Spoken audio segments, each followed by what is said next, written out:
Bats going, though, after being shut out last night by Garrett Crochet and the Chicago Pen.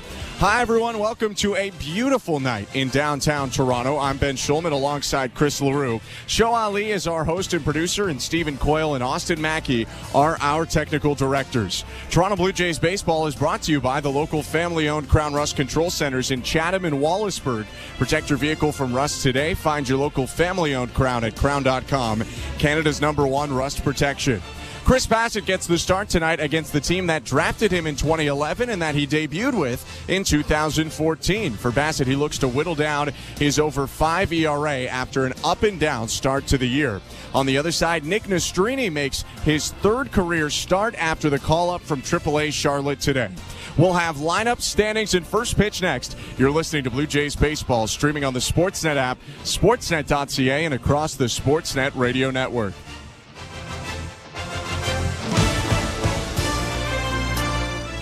Bring excitement to your landscape with Proven Winners Color Choice shrubs.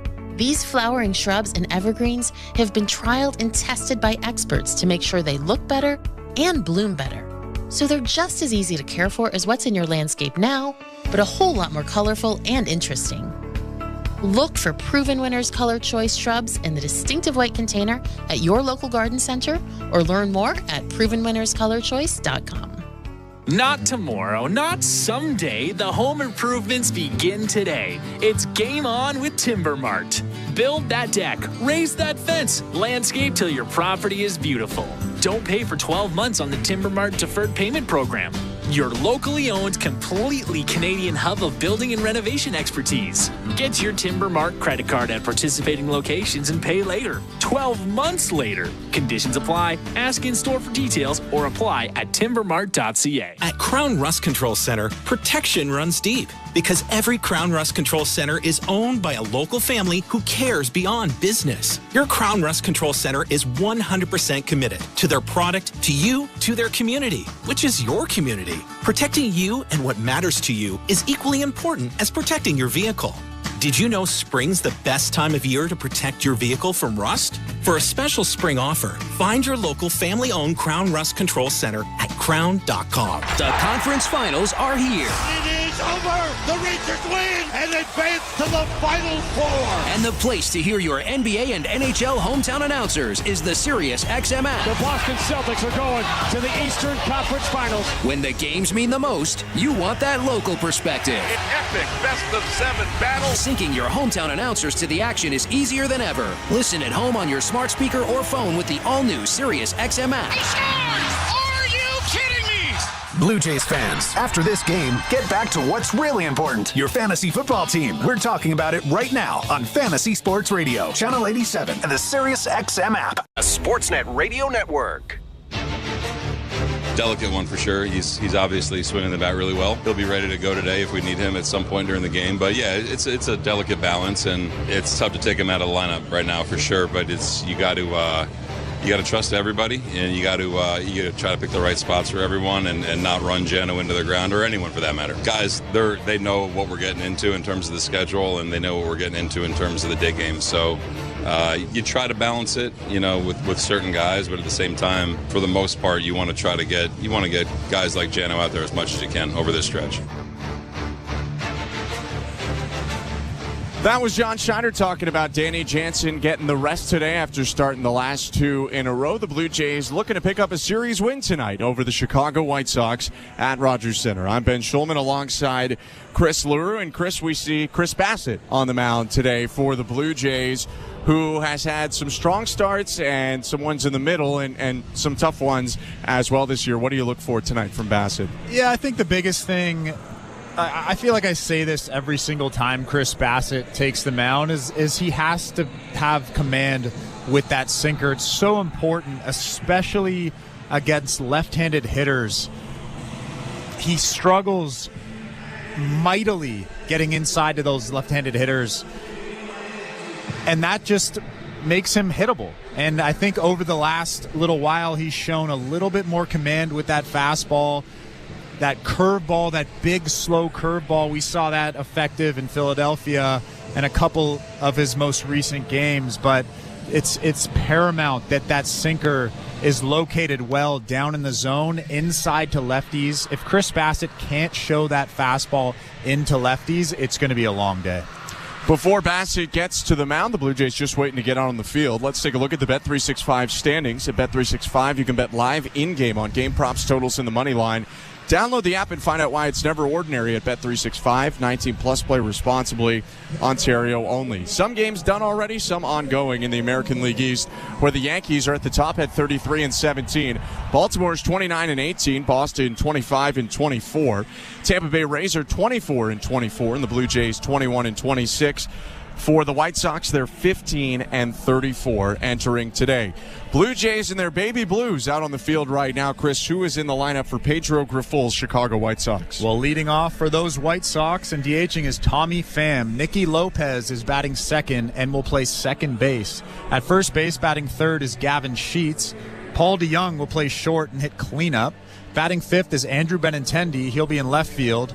Playing center field, batting sixth is Dominic Fletcher. Zach Remillard will hit seventh and play third. In right field, hitting eighth will be Zach DeLoach. And behind the plate, batting ninth is Martin Maldonado. On the mound, making his third big league start, is Nick Nastrini.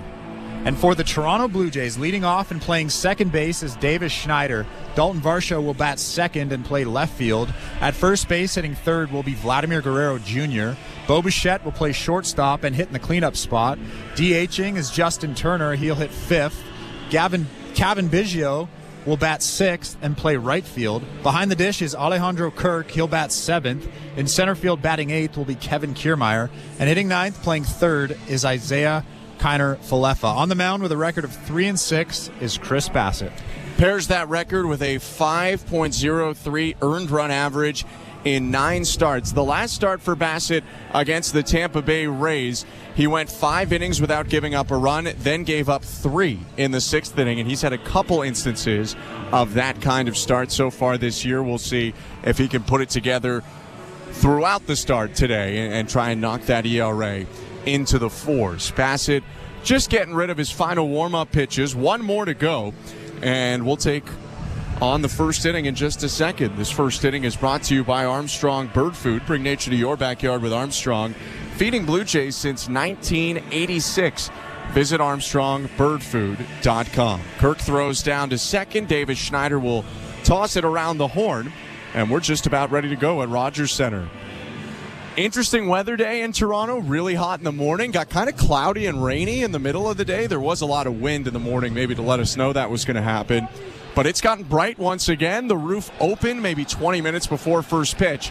And now Tommy Pham is standing in the righty batter's box. Bassitt into the wind. Kicks, fires home. And the first pitch is a fastball for strike 1. Time of the first pitch, 7:08 Eastern, 24 degrees, and just a couple clouds in the sky at Rogers Center. Whole field in the shade of the dome right now. 0-1. Hit well, right field. Sprinting back, Biggio on the track, leaps and makes the catch before bouncing into the wall. Big high five and yell from Kevin Kiermaier. Nice play for Biggio and right. There's one down. Well, I don't think Kevin Biggio timed that jump perfectly, but he just got that glove up to make the catch. I don't want to get ahead of myself, but Chris Bassitt has thrown 2 very good fastballs with a ton of movement. Bassitt going to his right hip as he's ready to deal to the left-handed hitter Nicky Lopez. Right on left pitch. Fastball for strike 1. The White Sox have unloaded their lefties. 5 of them will hit in this starting lineup out of the 9 guys they have.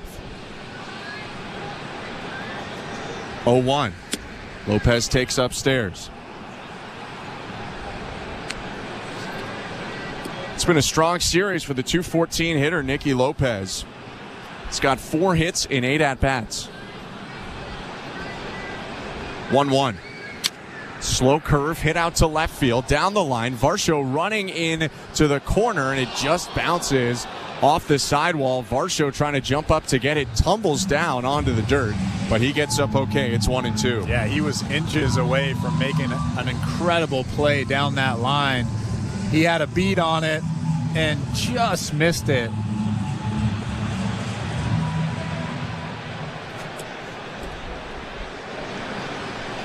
Varsho, the leader in Major League Baseball in defensive runs saved with 13. Lopez back in the box after the foul ball. Kirk in the crouch. Here's Bassitt's wind and 1-2. Line to the left side over the reach of Bassitt and into left center field. Make it 5 hits in 9 at-bats for Nicky Lopez in this series, and he's aboard with 1 out. And that's what Nicky Lopez has done all series, just kind of slap that ball to left field. He gets really low, and he almost baits you into throwing that pitch away, and he's so good at just dropping that barrel and slapping it the other way. Here's Gavin Sheets, the first baseman. First pitch is outside, 1-0. No score in the top of the first inning at Rogers Center. Nicky Lopez on first with 1 out. Bassitt goes to his right hip to the pitch com. Now sets first base side of the rubber. 1-0. In there, 1 ball and 1 strike.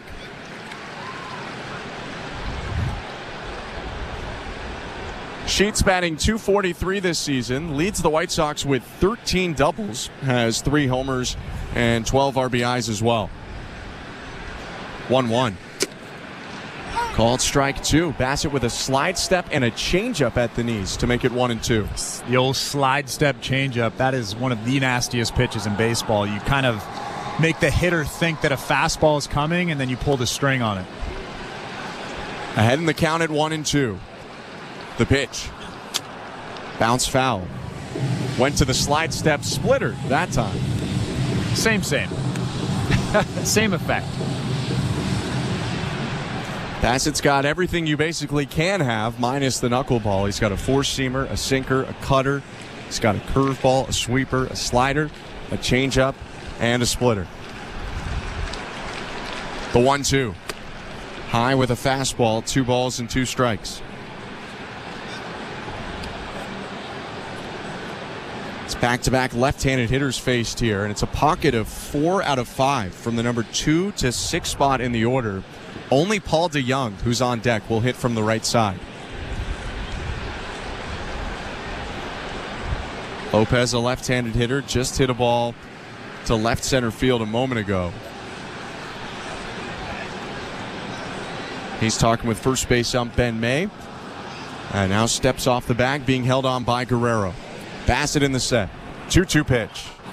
Slow breaking ball missed outside. 3 balls and 2 strikes. Chris Bassitt hasn't really looked right against a left-handed hitter yet. He hasn't really been able to pound that fastball inside. He'll need that thing going forward. 3-2. Hit to the left side, past the dive of IKF, and into left field. A rocket single off the bat of Sheets. Lopez up to second, and back-to-back hits here for the White Sox in the first. And again, if you're going to be successful against left-handed pitching or left-handed hitting and you're a right-handed pitcher, you have to show in effectively. You have to throw that fastball inside. Whether it's in off the plate, that's a different story, but you have to throw it in, and Chris Bassitt has yet to do that.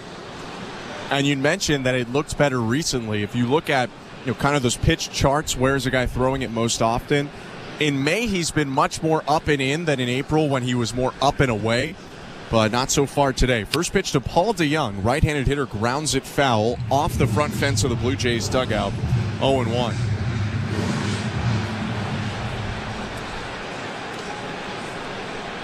Mentioned Lopez is having a good series. Paul DeYoung is having a great series so far for the White Sox. He had 3 hits, including a homer in Game 1 and a hit and a walk yesterday. The 0-1. Hit on the ground is short. Picked up by Bassitt on a hop. Flips the second one. Throw over to first. Inning-ending double play. Chris Bassitt gives up a pair of singles, but gets DeYoung to bounce into a double play, and the White Sox are held scoreless in the top of the first. Davis Schneider, Dalton Varsho, Vladimir Guerrero Jr. will hit for Toronto next in a scoreless game. You're listening to Blue Jays Baseball, brought to you by your local family-owned Crown Rust Control Center. Streaming at sportsnet.ca and the Sportsnet Radio Network. Not tomorrow, not someday. The home improvements begin today. It's game on with Timber Mart. Build that deck, raise that fence, landscape till your property is beautiful. Don't pay for 12 months on the Timber Mart deferred payment program. your locally owned, completely Canadian hub of building and renovation expertise. Get your Timbermart credit card at participating locations and pay later, 12 months later. Conditions apply. Ask in store for details or apply at timbermart.ca. Hi, I'm Buck Martinez, live from the showdown between Pizza and inflation. First to the plate, Pizza's big hitter, fixed rate pizza. An extra large 4-topping pizza for a fixed price of $17.99 until the end of 2024. I dare say, folks, inflation stands no chance against this all-star. Here's the delivery. And inflation strikes out. That's a swing and a drive for fixed rate pizza. Lock in yours today. Order pizza.ca. At Bet365, we don't do ordinary. That's why we introduced in-game betting. Because when the game starts, the action doesn't stop. With in-game betting, you can wager on game props, player props, totals, and the money line. And remember, in-game, you can track your same-day parlay with the option to cash out. Check out in-game betting and find out why. It's never ordinary at Bet365. Must be 19 years or older. Ontario only. Please play responsibly. If you or someone you know has concerns about gambling, visit connexontario.ca. This is Toronto Blue Jays baseball. Swanson staring at second. Comes home with a 2-2. Swing and a miss, strike 3. On Sportsnet 590 The Fan and the Sportsnet Radio Network. Welcome back to Rogers Center. Bottom of the first inning, Blue Jays and White Sox. No score. Nick Nastrini, the righty for the White Sox, winds and delivers a first pitch to Davis Schneider. Hit foul. 0-1. Welcome to the Timbermart broadcast booth. I'm Ben Schulman alongside Chris LaRue. Stephen Coyle and Austin Mackey are technical directors. Show Ali, our host and producer. Nastrini's 0-1. Schneider pops it up a mile high, just back of short. DeYoung into left center, stretches his arms out to make the call and squeezes it. There's one out. For Nick Nastrini, it's his third career Major League start, all coming this season. He's 0-2 with a 7.88 ERA. 8 strikeouts, 7 walks in 8 innings pitched. Started against Kansas City and Philadelphia earlier this year. His pitch to Dalton Varsho. In the dirt, ball 1. And Ben, it wasn't much better at AAA Charlotte this year for him either. He was 0-4 with a 5.83 ERA, giving up more hits than innings pitched. That was with the Charlotte Knights, AAA affiliate of the White Sox. 1-0. High, 2 balls, no strikes. So if the Blue Jays were ever going to put up a few crooked numbers, this is the night to do it. Toronto had 9 runs in Game 1 of this series and 0 yesterday. 2-0. Varsho hits it in our direction. That's a high pop-up into the seats. 2 balls and 1 strike.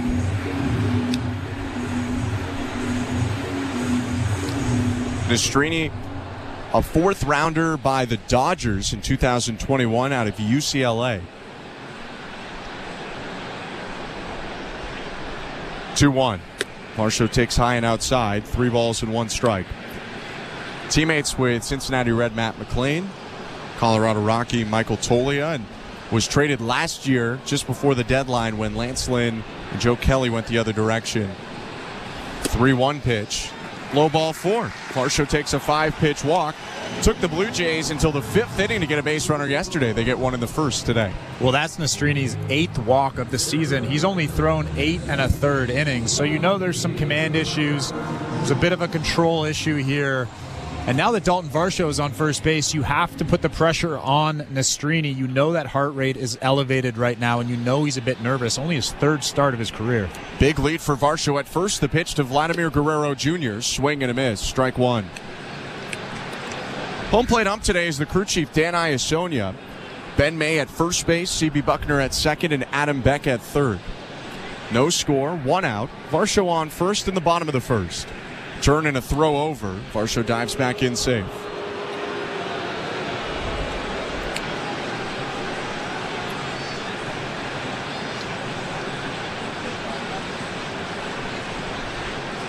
Nastrini in the set, third base side of the rubber. Kicks and fires home. Missed, down and away. 1 ball, 1 strike. For Nick Nastrini, he's got a low to mid-90s fastball, a mid-80s slider, a mid-80s changeup, and a high 70s curveball that he uses very sparingly. 1-1. Bounce to the right side. Varsho has to stop. It goes to the second baseman, Lopez, who gets up, throws to first. Varsho advances to second on the play, but there are 2 down. Well, you could tell by that swing from Blatt. He was caught off guard by the fastball from Nastrini, expecting something soft again, but he gets that hard fastball in the inside part of the plate. He kind of got tied up by it. So Guerrero retired, and now chance for Bo Bichette to try and start the scoring in this game. Dalton Varsho on second, a speedy runner, 2 outs. Nastrini's pitch. Low ball 1. Bichette hitting .226 on the season, 9 doubles, a triple, 2 homers, and 16 RBIs. Next pitch. Bounced on the ground to third, picked up by Remillard. His throw over to first in time, and that'll do it for the first inning. No runs on a walk, 1 left on, and no score after the first. You're listening to Blue Jays Baseball, brought to you by your local family-owned Crown Rust Control Center, streaming at sportsnet.ca and the Sportsnet Radio Network. Hello, I'm James Corden, and I'm so thrilled for you to hear my show, This Life of Mine. Join me every week for incredible conversations from the biggest stars. I'm Kim Kardashian. Hi, I'm Jeremy Renner. I'm Sienna Miller. I'm Martin Scorsese. I'm Julianne Moore. I'm Tom Ford. I'm Kris Jenner. I'm Odell Beckham Jr. Welcome. Welcome to This Life of Mine. With me, James Corden. You can listen on Thursdays at 5 p.m. Eastern and Pacific on Stars Channel 109, or listen on the SiriusXM app. Fantasy Sports Radio is helping you win your fantasy leagues right now on Channel 87. It's a home run for Ronald Acuna. From in-season fantasy baseball management to daily fantasy playoff basketball to reacting to the NFL draft, Fantasy Sports Radio is here to help you dominate. Don't ever take a player that you don't intend to keep all year. Don't do it. It's terrible management. Fantasy Sports Radio, your home for fantasy sports. Channel 87 and on the all-new SiriusXM app. The South Carolina Gamecocks are on top of the women's college basketball world yet again. Perfection for South Carolina. 38 games, 38 wins. We're reacting to the perfect season and talking to the biggest names right here on Channel 374. Congratulations, Coach Staley. What does this particular title mean to you? This title is pretty special because it was unexpected. Keep it locked into SiriusXM SEC Radio as we continue to break it all down and celebrate the Gamecocks' 3rd national title. Hey, baseball fans, the NBA postseason is in full swing, and your home for nonstop discussion every day and playoff action on the court every night is SiriusXM NBA Radio Channel 86 and on the brand new SiriusXM app. Sportsnet Radio Network. Second inning at Rogers Center. Scoreless ball game. Andrew Benintendi leading off for the Chicago White Sox with Chris Bassitt on the mound. I'm Ben Schulman alongside Chris LaRue. Bassitt winds and fires to the left-handed hitter. Just a little bit high, ball 1. Benintendi back in today after a day off yesterday. He plays left field. A 190 hitter so far this year with 3 homers and 15 driven in. 1-0. Swing and a miss. 1 ball, 1 strike. After Benintendi this inning, Dominic Fletcher, another lefty swinger, will hit, and Zach Remillard due up 3rd. Bassitt twists back, fires home. And it's a called strike on the inside edge, 1-2. And I know that Chris Bassitt missed his spot there. He missed it by a lot, actually. Alejandro Kirk was set up on the outside part of the plate. That's still an effective pitch because Benintendi doesn't know that they didn't mean to go inside there. He turned out of the way thinking that sinker was going to hit him, and then it broke back over the plate. Benintendi asked for time. Now he's back in the box. Taps the far corner and middle of the plate. 1-2 pitch. Off the end of the bat, a looper to shallow left. Third baseman IKF out there makes the catch. There's 1 out. That really slow curveball is actually, it has been very effective to a lot of the left-handed hitters that he's been facing. He can throw that thing for strikes in any count, so look for him to throw that more often tonight. Chris Bassitt has the biggest velocity discrepancy between his fastball and curveball of any pitcher in Major League Baseball. Almost 22 miles an hour difference. First pitch to Dominic Fletcher, fouled off, 0-1. We're in the second inning, which is presented by Bet365. Download the Bet365 app for today's baseball odds and find out why it's never ordinary at Bet365. 19 plus, play responsibly, Ontario only. Fletcher batting from the left side, in the box. Bassitt in the wind, and the 0-1. High and outside, 1 ball, 1 strike. First start of the series for Fletcher, who's hitting .203 in 22 games this year. Came in as a pinch hitter in the 8th inning yesterday, earned a walk, and came around to score. 1-1. Fouled off on a very awkward swing. Fletcher was trying to hold it back through the zone, and so he almost twisted his whole body around, but foul tipped it 1-2. Well, that was a tough pitch, a cutter up and in, right at the hands of Fletcher.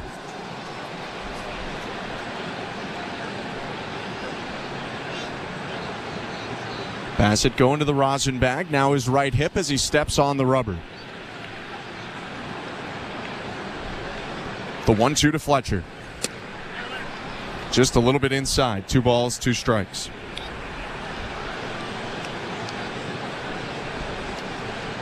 Dominic Fletcher was a second rounder by the Arizona Diamondbacks in 2019 out of the University of Arkansas. Here's the 2-2. Inside, ball 3. Debuted last year when Corbin Carroll was injured with a knee contusion. That was in late April. Played about a month in the majors, but not much more than that. Traded in early February of this year for a minor leaguer to the White Sox. 3-2 pitch. Fouled off to the left.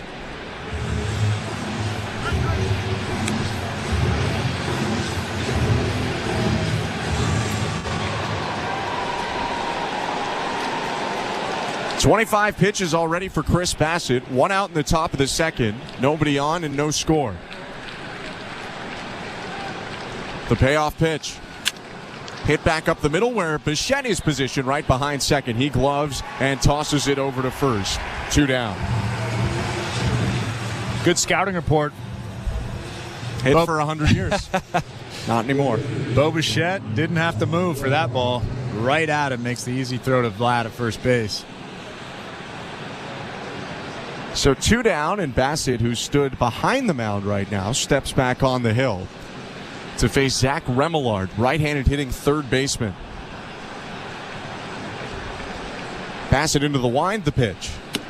Slow breaking ball, inside, ball 1. Remillard playing in just his 10th game of the season, hitting .273 thus far. No homers, 1 RBI.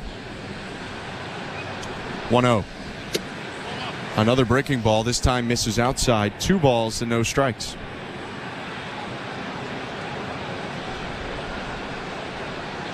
Bassitt staring down at his feet, looks toward Danny Jansen, steps to the left, kicks, and delivers.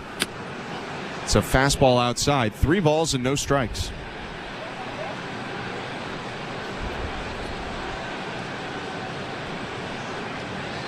Pop out to third and a ground out to short to start this inning. Bassitt nodding with 2 on the pitch clock. Gets into the motion, the 3-0. Fastball in there, strike 1.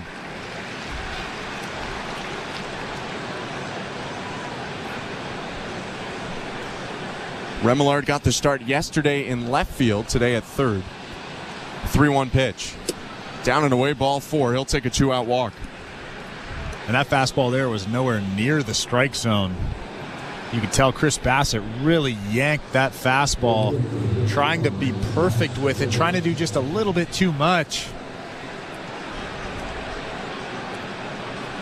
When John Schneider was asked today pregame about what the main difference has been Bassitt this year to last year, immediately he pointed to walks. For Bassitt, that is 24th in under 50 innings pitched. First pitch to Zach DeLoach making his major league debut. Sends it in the air to left field. Dalton Varsho coming in, makes the catch. And that will end the top of the second inning. Bassitt strands the 2-out walk and keeps it 0-0. Now the middle of the second. You're listening to Blue Jays Baseball, brought to you by your local family-owned Crown Rust Control Center. Streaming at sportsnet.ca and the Sportsnet Radio Network. Bring excitement to your landscape with proven winners, Color Choice Shrubs. These flowering shrubs and evergreens have been trialed and tested by experts to make sure they look better, and bloom better, so they're just as easy to care for as what's in your landscape now, but a whole lot more colorful and interesting. Look for Proven Winners Color Choice Shrubs in the distinctive white container at your local garden center, or learn more at provenwinnerscolorchoice.com. Which Looney Dogger are you? The Fork and Knifer, Splatterer, Condiment Queen, or Big Dipper? This season at Rogers Center, every Tuesday home game is Looney Dogs Night, presented by Schneider's. You will have the opportunity to purchase $1 hot dogs from various concession stands around the stadium. Then show the world your Looney Dog style. Because whether you're the mustard maven or ketchup king, no Blue Jays game is complete without hot dogs. So don't miss out on this deal. Looney Dogs Night, presented by Schneider's, every Tuesday home game.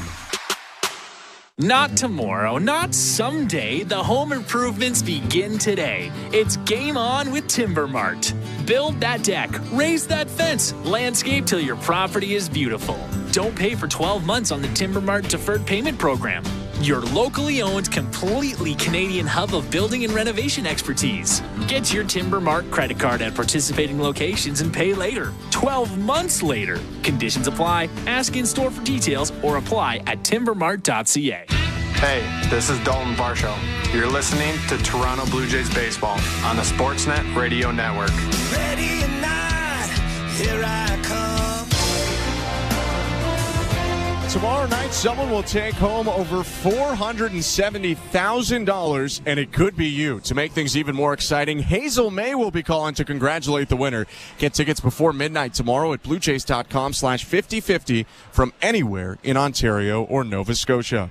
Welcome back to Rogers Center. 0-0, Blue Jays and White Sox.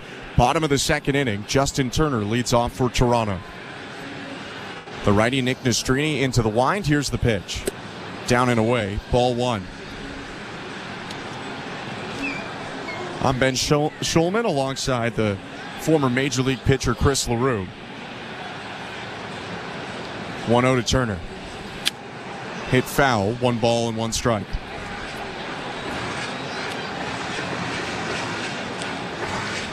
Solid day yesterday for Turner. Broke an 0 for 30 with a double to left field, but had some success even in the at-bats he didn't get hits. 1-1. Down and away, ball 2. Started with a double-digit pitch battle in the second where he eventually grounded out, and then in his third at-bat, he lined a ball hard to left just to the wrong spot. 2-1. High and outside, ball 3. I don't want to get ahead of myself here, but I feel like Justin Turner has turned a corner. He was seeing the ball well. He was fouling off tough pitches last night. 3-1. Swing and a foul ball, 3-2. And just like that right there, that was a good hard fastball in on the hands, and Justin Turner was able to get the hands through and just foul it off. That's what he's good at doing. He's good at staying alive and making that pitcher make a mistake. Turner, a .227 hitter, 9 doubles, 4 homers, 3-2. Popped up behind the plate into the stands, out of play.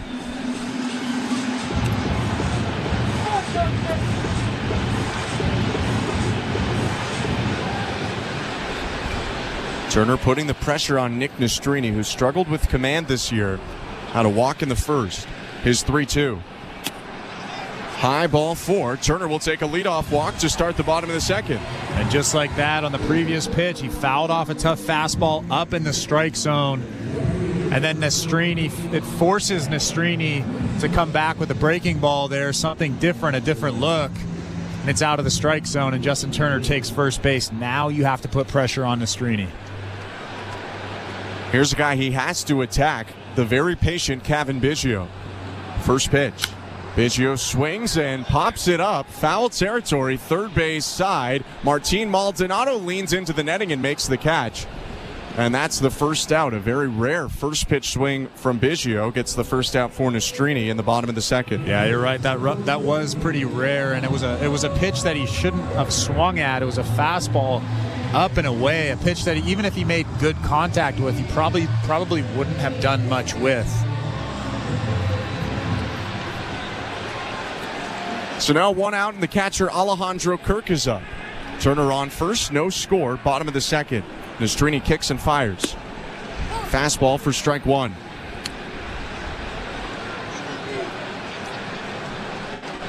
First start of the series for Kirk. Hitting 198 this year, a homer, 12 RBIs. 0-1. Inside, 1 ball, 1 strike. Let's see if he can shoot that hole on the right side of the infield. Nicky Lopez, White Sox second baseman, is playing near the bag, and Gavin Sheets is holding on Justin Turner at first base. There's a big hole over there. That hole right side wide open. The 1-1. Kirk takes a strike at the knees, 1-2.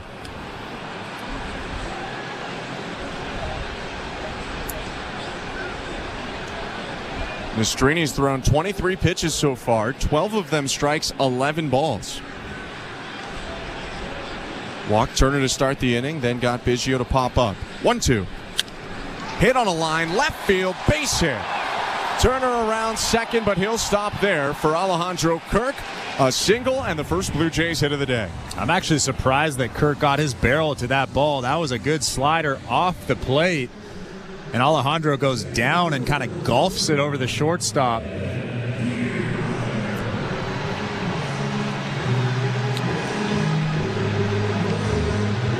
One of the better line drives we've seen off the bat of Kirk recently. He's on first, Turner's on second, and Kevin Kiermaier, hitting in the 8th spot today, is at the plate.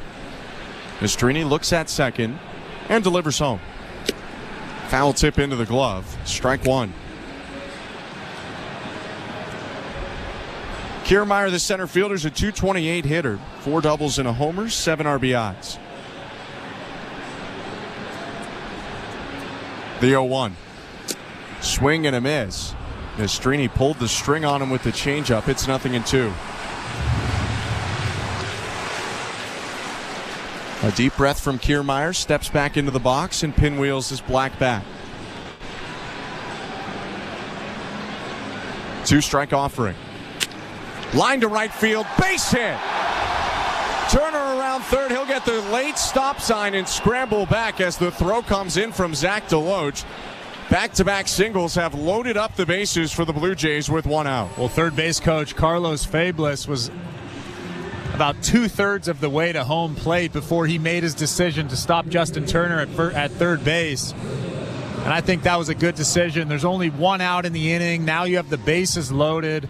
Mastrini's got to be feeling the pressure out there. Only his 3rd start in his career. Ethan Katz, the pitching coach, is going to go meet him on the mound. Entire White Sox infield and the catcher Martin Maldonado will go out there as well. After the mound meeting's over, it's going to be Isaiah Kiner-Falefa up for the Blue Jays, the 9-hitter and third baseman. Dan Iasonia, home plate umpire, walking out to the mound to break it up. It's been a tough second inning so far for Mastrini. Walks Turner after a battle to start the inning. Then Kevin Biggio pops up the first pitch he sees. Gets a ball and 2 strikes on Alejandro Kirk, who lines the ball to left. Gets no balls and 2 strikes on Kevin Kiermaier, who lines the ball to right. Now an opportunity for IKF. Mound meeting over. Martin Maldonado waving out some signals to his infield. The veteran catcher goes into the crouch. Mastrini in the set. IKF in the box. Bases loaded, 1 down, bottom of the 2nd. And the pitch. Swing and a pop-up back of second. Lopez backing up, camped under it. And it's going to be caught by the right fielder DeLoach coming in late, but they signaled infield fly anyway. That one not nearly deep enough to score a runner, and there are 2 down. And that's just a backbreaker right there for the Blue Jays. IKF going at a pitch in an 0-0 count that he had no business swinging at. An off-speed pitch out of the strike zone up. And he offers at it and just hits a weak pop-up to second base. Here's Davis Schneider with 2 down. First pitch. Low and away, ball 1. If you're the Blue Jays, you cannot let Nick Mastrini off the hook here. You have to score a run. 2 singles and a walk this inning. Bases loaded, 2 down, no score, bottom of the 2nd. Mastrini to Schneider. In the dirt, ball 2. Davis Schneider, who's .341 on base percentage, is one of the better marks on this Blue Jays team, is a patient guy. He would not be afraid to walk in a run here.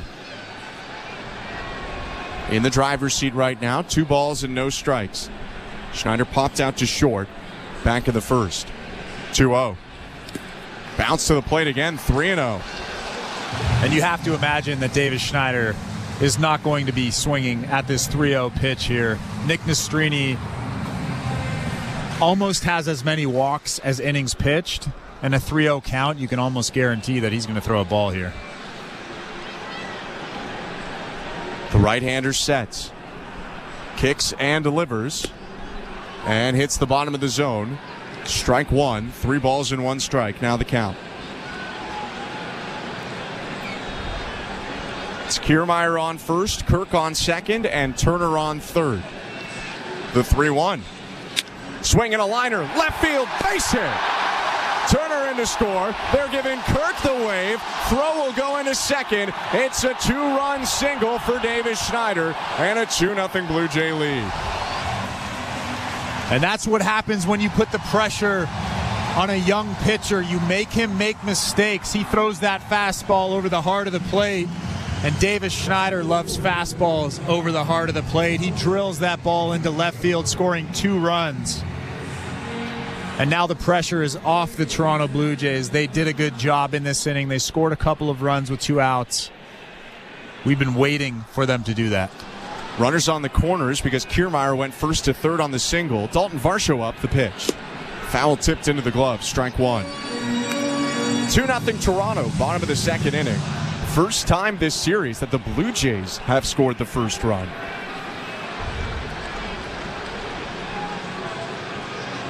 The 0-1, Schneider takes off from first, and Maldonado's not going to throw. Pitch was called a ball. Davis Schneider steals second base, his 3rd stolen base of the year. So now Dalton Varsho in a spot where a single could score 2 more runs with Schneider on second and Kiermaier on third. The right on left pitch. Called strike 2. A high changeup.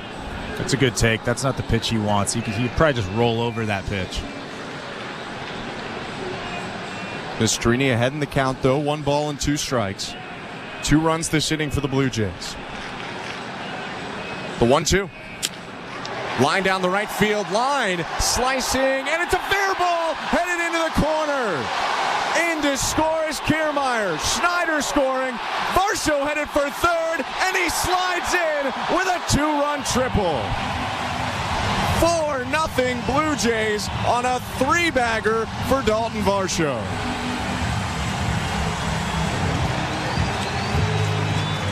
And if you're going to be a playoff team, you have to take advantage of those situations. Bases loaded, 2 outs.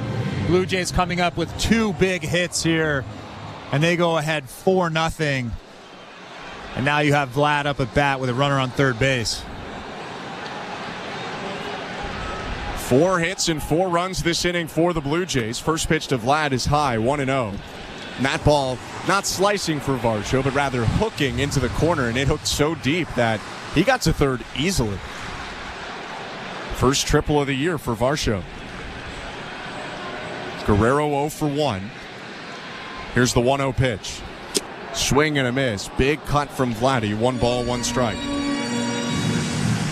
Varsho actually slowed down at second base and kind of looked up at the last second, and Carlos Fablis, third base coach, was waving him to come to third, and he got into third without a throw. 1-1. Hit hard through the hole on the left side into left field. Varsho scores. Vladdy to first. It's an RBI single, and the runs keep on coming. 5-0 Blue Jays, bottom of the second. And that's what happens when you put pressure on a guy that's struggling to throw strikes. You make him throw something over the heart of the plate. He gets a changeup right there and drills it into left field for the RBI. Toronto all over Nick Nastrini this inning. Bo Bichette's coming up. He's the 9th Blue Jay hitter to bat in the second. 5-0 Blue Jays, runner on first, and the first pitch fouled off, 0-1. And the Blue Jays hadn't scored a single run with 2 outs, but they got the Schneider RBI single, the Varsho RBI triple, and then an RBI single from Guerrero. Vlad leads off first, adjusts his batting gloves, 0-1. High, 1 ball, 1 strike. And this is something that we haven't really seen much of this year. Big 2-out knocks.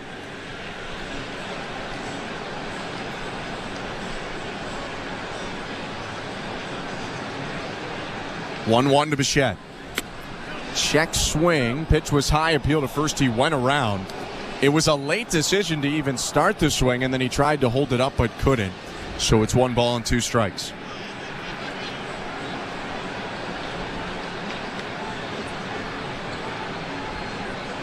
Nastrini reaches back and throws over to first. Flat back with a dive. Guerrero has stolen a base this year. He's got a decent lead over at first, being held on by Gavin Sheets.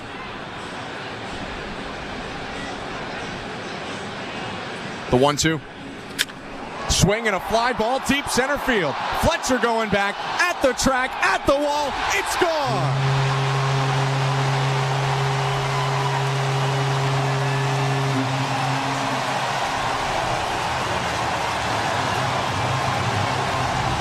Bassitt with a 2-run homer, and the Blue Jays have scored 7 in the second to go up 7-0. Well, Nick Nastrini hung Bo Bassitt a slider on a 1-2 pitch, and he absolutely smoked it. He took 3 or 4 steps before he even started running to first base. Now that's got to feel good for Bo Bassitt. His 3rd home run of the year, a 413-foot blast to nearly dead center field. Here's Justin Turner with 2 outs. First pitch. Outside, ball 1.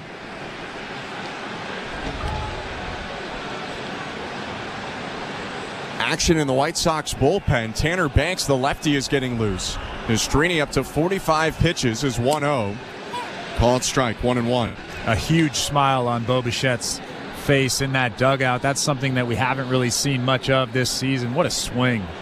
Big finish. 1-1 pitch. Swing and a miss, strike 2.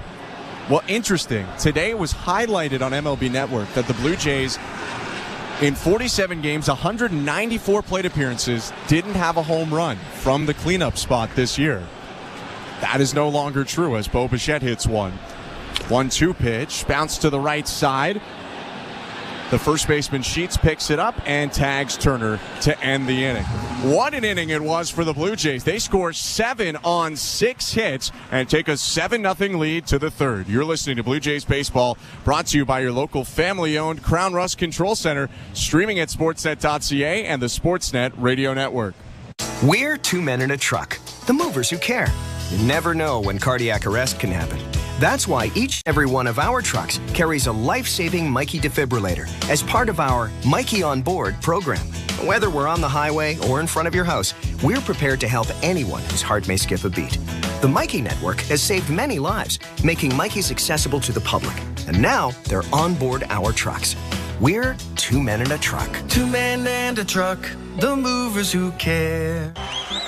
Hi, I'm Buck Martinez, live from the showdown between pizza, and inflation. First to the plate, with over 2 million sold, it's Fixed Rate Pizza, a hot and fresh extra-large 4-topping pizza for a fixed price of $17.99 until the end of 2024. Here's the delivery. And inflation strikes out. That's a swing and a drive for Fixed Rate Pizza. Lock in yours today. Order pizza.ca. At Bet365, we don't do ordinary. That's why we introduced in-game betting. Because when the game starts, the action doesn't stop. With in-game betting, you can wager on game props, player props, totals, and the money line. And remember, in-game, you can track your same-day parlay with the option to cash out. Check out in-game betting and find out why. It's never ordinary at Bet365. Must be 19 years or older. Ontario only. Please play responsibly. If you or someone you know has concerns about gambling, visit connexontario.ca. This is Toronto Blue Jays baseball. Springer charges the ball to left field. It's in the seats, and the Blue Jays are on the board. On Sportsnet 590 The Fan and the Sportsnet Radio Network.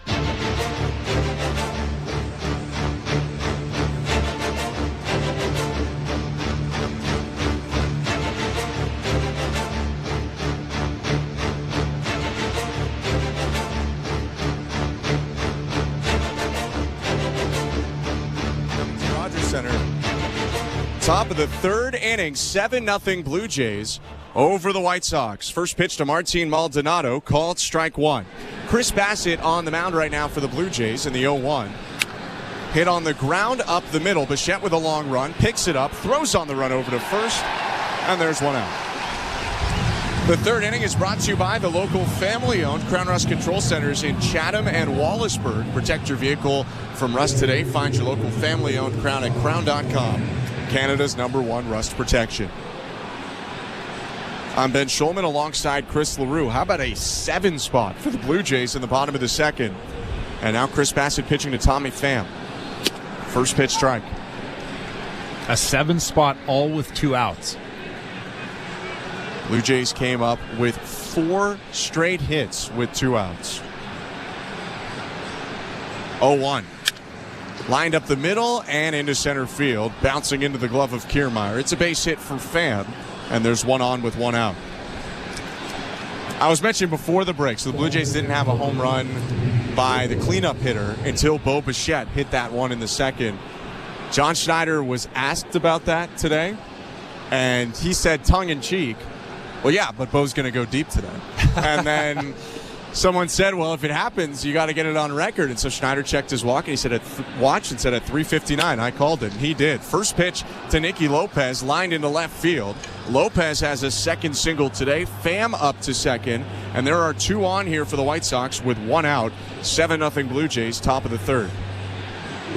I don't mind this. Chris Bassitt filling up the strike zone. You're up by 7 runs. Now it's just your job to turn 2 here. Alejandro Kirk asks for time, steps in front of the plate, and gives some signals to the defense.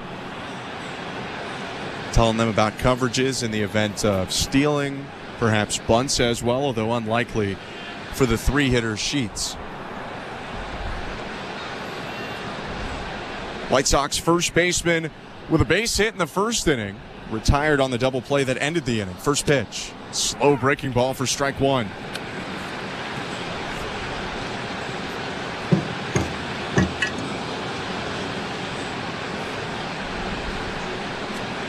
Bassitt on the rubber, first base side. The kick and offering. Hit off the fist, foul to the left. 0-2.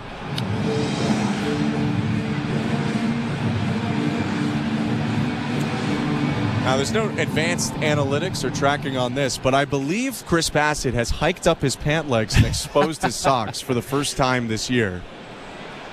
I think he changed his intro song, too. We need analytics on that. Time asked for by Gavin Sheets. Bassitt steps off the rubber, goes to his right hip, and steps back on. First and second for the White Sox, 1 out, 7-0 Blue Jays, top of the third. The 0-2 pitch. Fouled off to the left. Good fastball up and in right there to another big left-handed hitter. That's what you have to do with those big lefties. You have to tie them up. They want to get their hands or their arms extended. And now you can open up that outside part of the plate, maybe with a changeup, a split finger, even that slow breaking ball. Bassitt hasn't struck out a batter in 2 1/3 yet. His 0-2. High, 1 ball, 2 strikes. And the throwback goes over the head of Bassitt. The runner from first base, Nicky Lopez, started going, but Tommy Pham was going nowhere at second.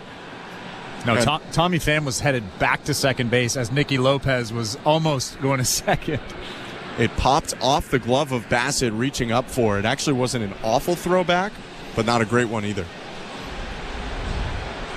Bassitt staring at second, delivers home, and it's bounced to first. Picked up by Guerrero, a spin, and he lost the ball on the transfer. Was looking to spin and throw to second, and could not make the play. So everyone is safe, and the bases are loaded with 1 out. Well, that's a tough play for any first baseman. I think right there you have to take the out at first. You have to take the sure out. There's already 1 out in the inning. You probably are not turning 2, even if you make that throw to second base. So you just have to scoop that ball up and run to first base and take the easy out. Now the bases are loaded with only 1 out. Guerrero stuck with an error on that one. Sheets on first, Lopez on second, Pham on third, and the pitch to Paul DeYoung. Down and away, ball 1. DeYoung bounced into an inning-ending double play in the first inning when he came up with 1 out and runners on first and second. Now he's up with 1 out and the bases loaded, and he's the White Sox leader in home runs right now with 7. A look in from Bassitt. He sets, stares at second, and fires home. High ball 2. And he has been red hot in this series. DeYoung with 4 hits this series. He's 1 hit away from matching his most hits in a series this year. Mid-April, he had 5 against Kansas City. That actually all came on one day because it was a doubleheader. 2-0 offering. Fouled off to the right.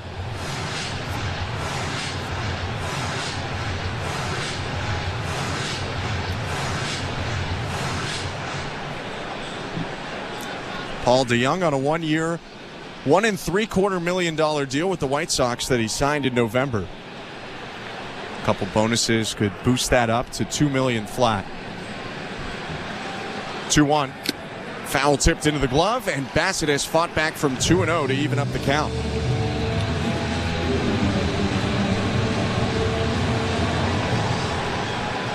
DeYoung spent the majority of his career with St. Louis, split last year between the Cardinals, Blue Jays, and Giants. With the bases loaded and 1 down, the 2-2. Inside ball 3. And now Bassitt has no margin of error to work with here. It's a full count with the bases full.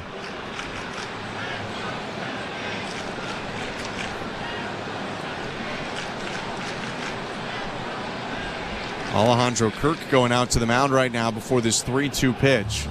Always a lot going on between Bassitt and whoever his battery mate is as they communicate back and forth through the pitch column. Well, even with a good scouting report, it's almost impossible to be on the same page with a guy that is as cerebral as Chris Bassitt. He has 8 or 9 different pitches. Even if you're on the same page, it's really hard to put down the right pitch.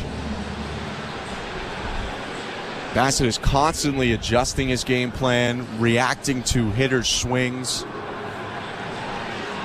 Facing a full count right now against DeYoung. Bases loaded, 1 down. 7-0 Blue Jays. The pitch. Broken bat, looper just beyond third. IKF races back and makes the catch.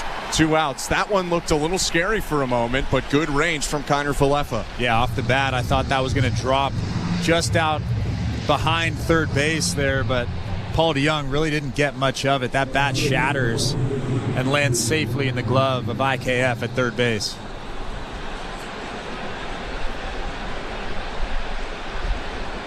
Still some trouble to work through, though, here for Chris Bassitt in the third. He's given up 2 hits and 1 runner has reached on an error.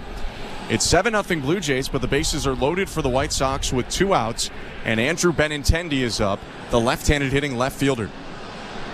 Bassitt's pitch. In there, strike 1. He is most certainly not the same guy that he was in Boston, but if you groove one, he can still run into one.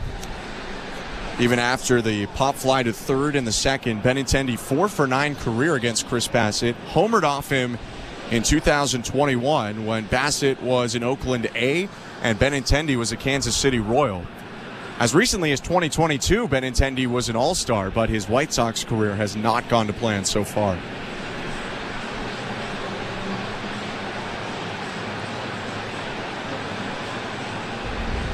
Bassitt's 0-1.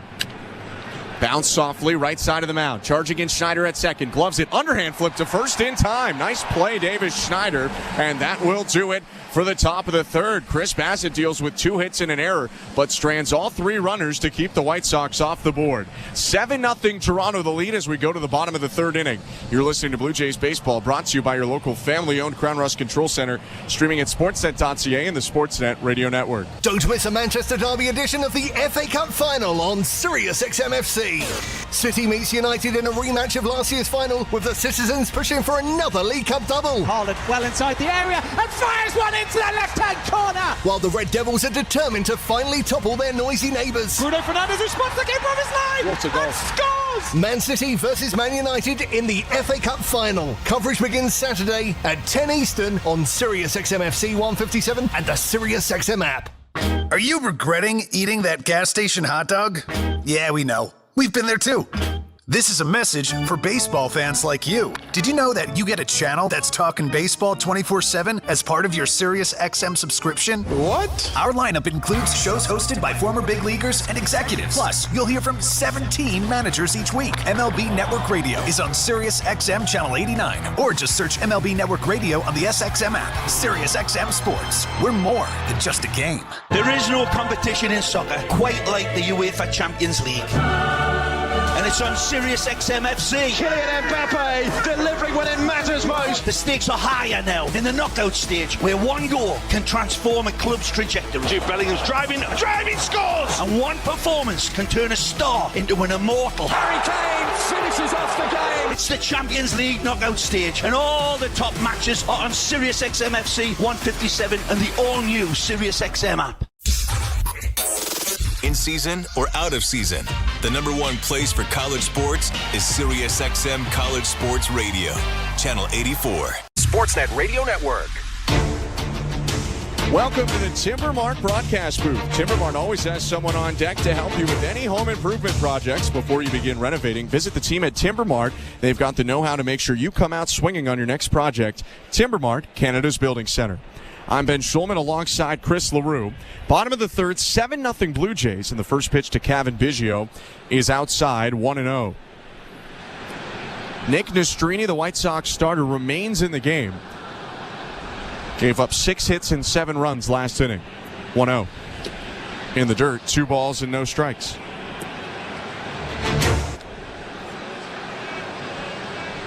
Biggio, after a pop fly caught by the catcher Martin Maldonado in foul territory, his first time up, is hitting 196 this year.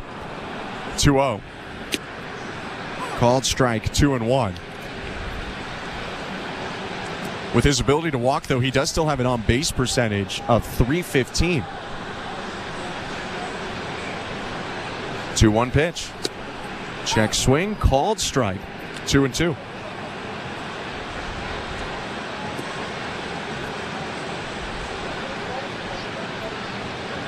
Nastrini steps back, kicks, and delivers. Just a hair low. Tough take by Biggio to work the full count. Well, I don't know if he was fooled or that was a good take, but I might have caught the strike zone by a hair. 3-2 pitch. In the dirt, ball 4. Frustration from Nastrini. You can hear all the way up in the booth, and Biggio will take a leadoff walk.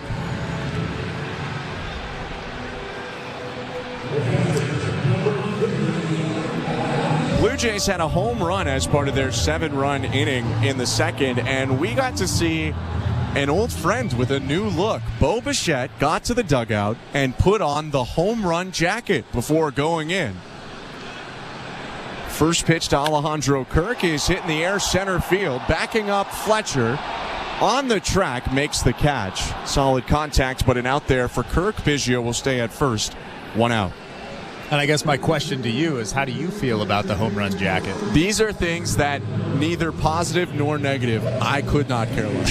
I have to be honest. I don't know why, but I expected that answer from you. I don't care if they have it, they don't have it, whatever they want to do. It's one of those things that if you're playing well, people like it, and if you're not playing well, people usually don't.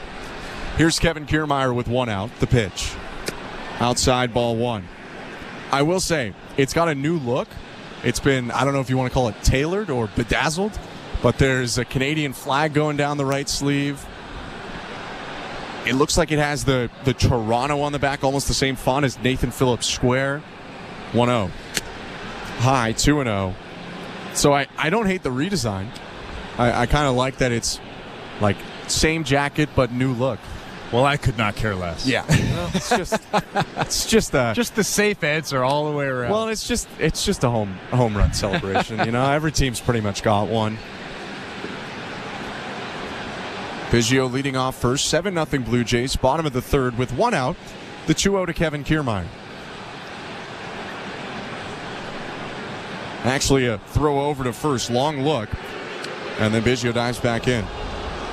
Nastrini really whittled down the clock there before turning and tossing it over. Biggio with a pretty sizable lead at first, 2-0. Kiermaier rips it to right center field. Backing up, Fletcher makes the catch in front of the track. 2 outs. That was a good swing from Kevin Kiermaier. 2-0 fastball right down the middle. Kiermaier hits that thing on the screws. Unlucky location, though, right at Dominic Fletcher in center field. So here's Isaiah Kiner-Falefa with 2 outs. 7-0 Blue Jays, bottom of the 3rd inning. Biggio with 3.5 steps off first. Held on by Sheets, the pitch to IKF. Called strike 1. White Sox had a reliever up last inning, don't have anyone up now. Here's Nestrini's 60th pitch today. Downstairs, ball 1.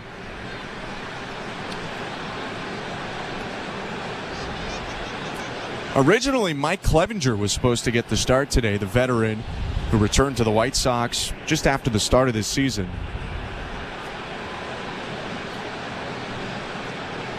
1-1. Chop to the left side, charging in, it's picked up by Remillard, sets his feet, throws to first a little low, but it's reeled in by Sheets. And that's the inning. Leadoff walk stranded, Blue Jays up 7-0 after 3. You're listening to Blue Jays Baseball, brought to you by your local family-owned Crown Rust Control Center, streaming at sportsnet.ca and the Sportsnet Radio Network. Don't miss a moment of baseball season with MLB Network Radio, including daily interviews with the decision makers from across the league on SiriusXM Channel 89. Dodgers manager Dave Roberts. Looking forward to talking some baseball. It's Managers at the Mic on MLB Network Radio, SiriusXM 89. And if you miss any of our Manager at the Mic interviews throughout the week, you can find them on the all-new SiriusXM app. Search MLB. I always love talking baseball with you guys. Each night after the horn sounds, NBA Radio has you covered with the best analysis of all the games. When healthy, they check a lot of boxes. We'll break down the playoff action. Tatum saw it coming, picked it off, drives in, and throws it down with 2 hands. And take you inside the locker room to hear from the players and coaches. It seemed like we had a lot of guys that were getting banged up, but we were able to get the job done. Hear the NBA Radio Playoffs Postgame Show every night throughout the postseason on NBA Radio Channel 86 and the all-new SiriusXM app. It's PGA Championship Week on SiriusXM, and you can hear all the action on PGA Championship Radio. Brooks Koepka is the winner of the 105th PGA Championship. We have coverage from Valhalla Golf Club with analysis, player interviews, and play-by-play coverage. Scotty Scheffler just makes an eagle at the 8. Hear the 2024 PGA Championship on PGA Championship Radio, Channel 92 when you're in the car, and on the SiriusXM app. Hey, baseball fans, the NBA postseason is in full swing, and your home for nonstop discussion every day and playoff action on the court every night is SiriusXM NBA Radio Channel 86 and on the brand new SiriusXM app. Radio Network. It's the 4th inning presented by Bet365. At the Bet365, you can watch thousands of live games, build your own bet, can even make a bet while the game's still being played. 19-plus, play responsibly, Ontario only. 7-0 Blue Jays at Rogers Center. Dominic Fletcher leading off for the White Sox. He takes the first pitch from Chris Bassitt for strike 1. I'm Ben Schulman. To my left, Chris LaRue. Show Ali's our host and producer today. Stephen Coyle and Austin Mackey are technical directors. Bassitt's 0-1. Down and in. Chris Bassitt, drafted by the White Sox in 2011, came up and pitched a handful of times for Chicago in 2014. The 1-1 hit foul, 1-2. In what has to go down as one of the better Oakland A's trades, the A's trade Jeff Samardzija at the deadline to the White Sox. Marcus Semien and Chris Bassitt, both young and unproven at the time, go the other way to Oakland. Not that Jeff Samardzija wasn't very good. He was, but for the A's, they got 2 cornerstones of their good teams in the mid to late 2010s.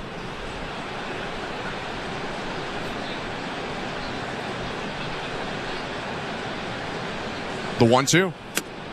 Upstairs, 2 balls, 2 strikes.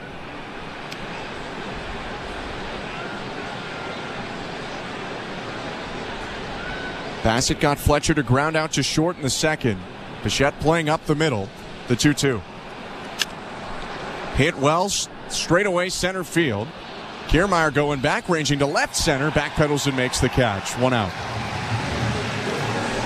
Let's look at the out-of-town scoreboard, brought to you by St. Louis Bar and Grill. Devilishly good since Toronto first raised the trophy in '92. Join them for wings, ribs, beer, cocktails, and catch every plate at your local St. Louis Bar and Grill. Download the app or visit stlouiswings.com for more details. Always devilishly good. First the pitch to Zach Remillard. Outside, ball 1. The Baltimore Orioles have already completed 2 games in a way today. Had a suspended game yesterday after rain, held a 1-1 game in the 6th. 1-0. Chop to the left side. IKF cuts off Bassitt. The third baseman throws over to first. 2 outs. So the Orioles resumed that first game with St. Louis, lost it 3-1, then were up 3-1 on the Cardinals going into the 6th when St. Louis scored 3 that inning and 1 in the 7th. St. Louis would win 5-4 and sweep Baltimore. It's the first time in Adley Rutschman's career that the Orioles have been swept. That goes back to early 2022. First pitch to Zach DeLoach is low, ball 1. That's our look at the out-of-town scoreboard, brought to you by St. Louis Bar and Grill. DeLoach in his major league debut, a second-rounder by Seattle in the 2020 draft. Flied out to left field to end the second. The 1-0 to the left-handed hitter. Slow breaking ball misses high, 2-0. And he wasted no time going after the first big league pitch that he's seen. Popping out to left field, but you know what he's thinking. He's thinking that getting that first hit, getting that first home run. 2-0. Bounce back to the mound and nabbed by Bassitt. He flips it to his bare hand and underhand flips it to first to end a 1-2-3 top of the 4th inning. 7-0 Blue Jays, middle of the 4th. You're listening to Blue Jays Baseball, brought to you by your local family-owned Crown Rust Control Center, streaming at sportsnet.ca and the Sportsnet Radio Network. If you're looking for a fun day, did you know the day before Monday? Junior J Sunday. You can paint your face, come and meet Ace and run base to base. Junior J Sunday. So many things to do. You can bring your crew and even mom and dad too. Junior J Sunday. Sundays are for Junior Jays, and with all kinds of cool new games and activities in the exciting outfield district areas, there's no end to the family fun you'll have. If you're feeling the song, grab your dad or mom, visit BlueJays.com. Junior J Sunday. At Crown Rust Control, protection runs deep because every Crown Rust Control Center is owned by a local family who cares beyond business. Your Crown Rust Control is 100% committed to their product, to you, to their community, which is your community. Protecting you and what matters to you is equally important as protecting your vehicle. Did you know spring's the best time of year to protect your vehicle from rust? For a special spring offer, find your local family-owned Crown Rust Control Center at crown.com. At Bet365, we don't do ordinary. That's why we introduced in-game betting. Because when the game starts, the action doesn't stop. With in-game betting, you can wager on game props, player props, totals, and the money line. And remember, in-game, you can track your same-day parlay with the option to cash out. Check out in-game betting and find out why. It's never ordinary at Bet365. Must be 19 years or older. Ontario only. Please play responsibly. If you or someone you know has concerns about gambling, visit connexontario.ca. Every day I'm hustling, every day I'm Hey, this is Kevin Kiermaier. You're listening to Toronto Blue Jays Baseball on the Sportsnet Radio Network. Every day I'm hustling. Davis Schneider headed to the plate as we get started in the bottom of the 4th inning. Welcome back to Toronto. I'm Ben Schulman alongside Chris LaRue. 7-0. The Blue Jays lead over the White Sox in this rubber match. Schneider, Varsho, Guerrero will hit this inning. Nick Nestrini's pitch. Down and away, ball 1. Blue Jays scored all 7 of their runs in the second, and it was Schneider that burst open the floodgates. The 1-0. Chopped in front of the plate, a swinging bunt. Barehanded by Martin Maldonado. The catcher throws a laser to first. 1 down. But it was Davis Schneider who hit that 2-run single with 2 outs and the bases loaded, and then the Blue Jays would get a Varsho triple, Vlad single, and Bichette homer. You could almost hear the frustration in the crowd, like, oh, here we go again with the bases loaded and 2 outs. And then Davis Schneider, sure enough, comes up and hits that good line drive and kind of takes the pressure off of everybody. First pitch to Varsho. Called strike one. Varsho with a walk and a triple today. 0-1. High, 1 ball, 1 strike. Back in the number 2 spot, probably for a handful of reasons. Danny Jansen on the bench, and the Blue Jays stacked up some lefties today with Nick Nastrini, the righty, on the mound. 1-1. Down and in, 2-1. Nastrini in the minors had allowed left-handers to hit .307. Right-handed batters hitting the 240s against him. 2-1 pitch. Varsho takes outside, 3-1.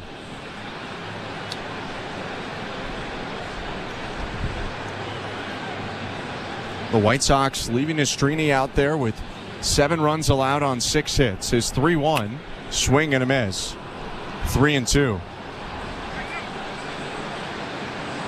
Nastrini's job could be really, in a way, to preserve the bullpen as the White Sox, like the Blue Jays, start a 4-game set tomorrow, and for Chicago, it's against the Baltimore Orioles. 3-2 pitch. High, ball 4. Varsho will take a second walk of the game. For Nastrini, it's his 4th walk issued in 3 1/3.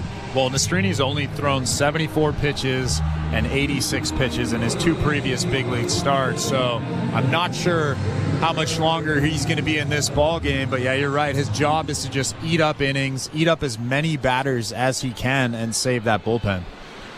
Runner on first, 1 out. Here's Vladimir Guerrero Jr. Varsho with a big lead off first, and the pitch. Vladdy takes high, ball 1. You do wonder, with potential length needed for the White Sox today, does Calgary's Michael Soroka get an opportunity to pitch in the game? Recently a starter moved to the bullpen. 1-0. Huge rip and a miss by Vlad, 1-1. Well, this is probably a good opportunity for him to get in a ball game. One can only assume.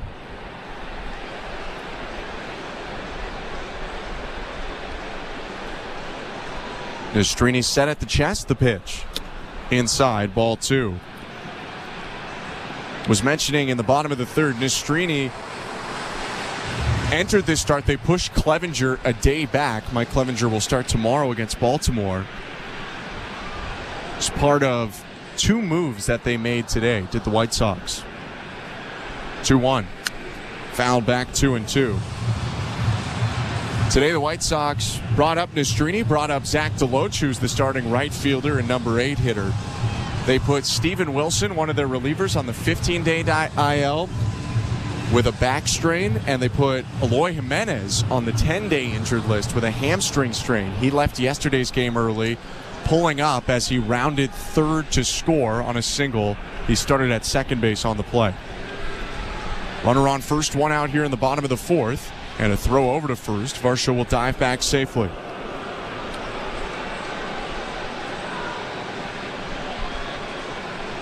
We're here in the Timbermart broadcast booth. I'm Ben Schulman alongside Chris LaRue. Wind picking up in downtown Toronto. The banners in center blowing way to the left. 2-2. Vlad hits it foul to the right side into the seats. Vlad just missed that pitch. That fastball at 93 was center cut. I bet he wants that thing back. He's had a couple of those pitches that he's foul tipped or swung through in this at-bat. A hit and a ground out today. 2-2 again. High and tight, ball 3. Guerrero taking a hand off the bat to move his hands and arms out of the way. Full count. Nastrini has been extremely erratic with that fastball. Actually, with all of his pitches. Just over 50% strikes, 42 strikes to 33 balls. The 3-2, Varsho takes off from first, and the pitch is down and away, ball 4. So Varsho will get second base for free. Guerrero down to first, 2 on with 1 out, and here comes the first guy to don the home run jacket this year, Bo Bassitt, who homered to deep center field in the 2nd.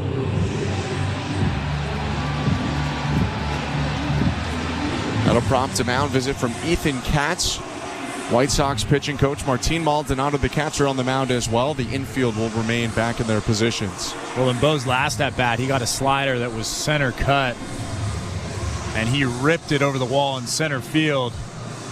He's looked a lot better recently, and I'm not even just talking about the results. I'm talking about the at-bats, swinging at better pitches, laying off the tough ones, fouling off tough ones, staying alive.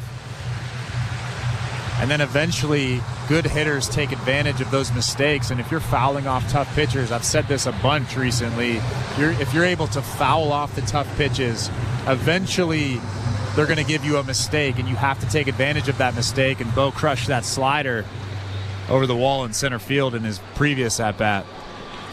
He had been heating up for a little bit. If you go the last 11 games, hitting in the 340s, 5 extra base hits over that span. 3 of them came in the opener against the White Sox on his 4-for-4 day. First pitch to Bassitt, downstairs, ball 1. And even that one right there, just a good take. Just spitting on it. Doesn't even want any part of that slider down out of the strike zone. A look at second, Nastrini offers. Bassitt with a broken bat looper, headed towards center, trouble and down. They're giving the wave to Varsho around third. Guerrero into third with a slide. Varsho will score. The ball gets away from third. Vladdy gets up, sprints home, and slides in safely. Bassitt up to second with the single and the error. The Blue Jays extend the lead to 9-0. And when Bo is going right, he gets a lot of those base hits where he's reaching out over the plate, a tough slider away, and he's just able to get enough of it to dump it in front of Dominic Fletcher in center field. That's what he's good at. Yes, he can hit the ball hard, but he's very good at finding holes, and he finds a hole there in center field.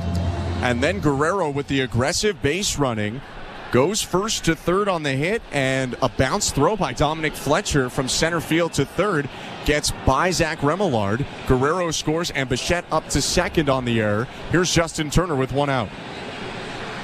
Nastrini's pitch. Roped foul to the left side, 0-1. That's got to be scary for Carlos Fabulous, who stands with his back toward the plate, and he's a little bit close to home plate outside the third base coach's box. He gets hazard pay, though, he told me. All right. Yeah, I asked him. Doesn't make me less afraid. 0-1. Turner pops it up, right side foul, slicing into the sea of hands, 0-2. Did you notice that Vlad's helmet came flying off as he was rounding second base? I mean, it goes without question. His helmet, it's too big. It's too big for him. It's never stayed on. If it stays on, I'll be very shocked. No ball, 2-strike count. 9-0 Blue Jays, bottom of the 4th. Nastrini's 2-strike pitch to Turner. Downstairs, ball 1. The left-hander Tanner Banks has already been up once today. He's up again for the White Sox, loosening in the right field bullpen. Nastrini above 80 pitches. Here's pitch 82 of the game. Down and away, ball 2. It has been a tough evening for Nick Nastrini. Yes, he's given up the 9 earned runs. Yes, he's walked 5 guys, but he hasn't struck out anybody yet. No one in this game has struck out, neither starter. In today's baseball, you just don't see that very often. And it's kind of different reasons.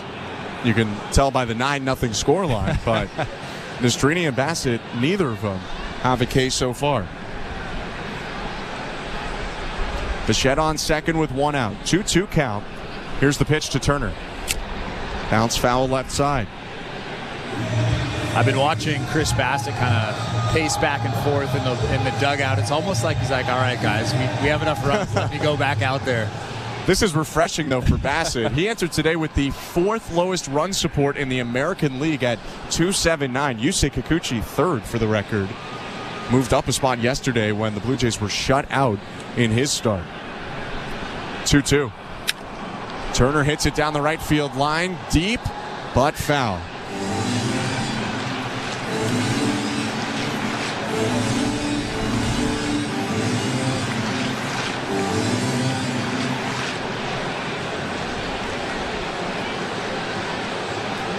The Blue Jays have 9 runs with Bassitt starting today. They had 9 total runs in the last 3 games that Bassitt started. And the 2-2 to Turner is low, full count. It's got to be refreshing for a starting pitcher after so many stressful pitches to go out there with, a touchdown lead and now a touchdown and a safety as well at 9-0. Well, at some point, it's enough. We're at 9 runs. It's enough.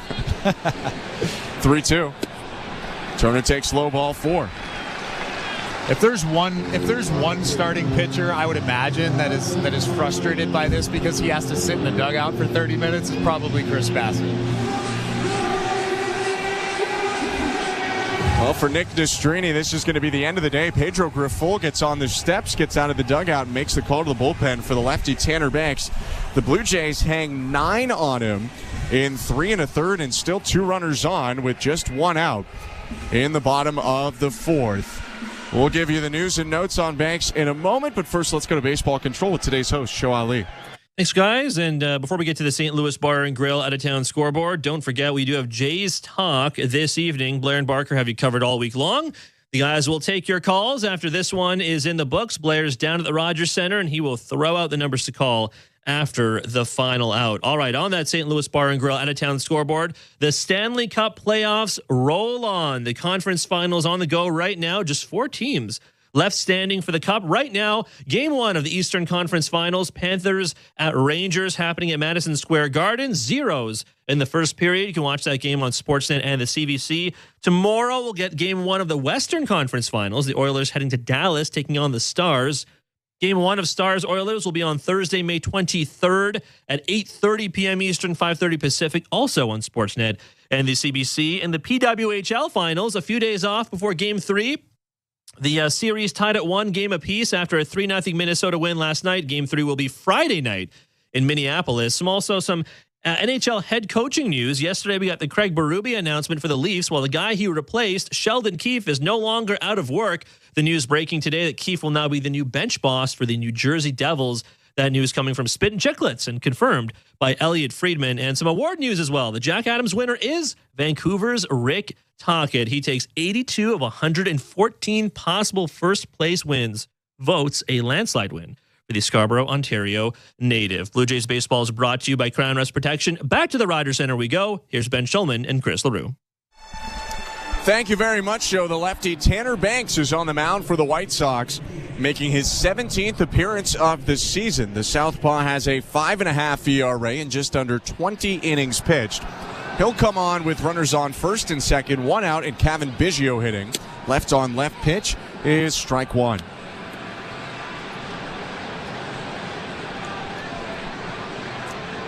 The lefty Banks leads with his high 80s slider. Next pitch is that slider for strike 2. Has a 4-seam fastball, a changeup, a curveball, and a sinker as well. Gets a left-on-left matchup here with Biggio, who's 0 for 1 with a walk and a run scored. 0-2 pitch, called strike 3, right on the outside edge. Biggio goes down for the second out of the inning.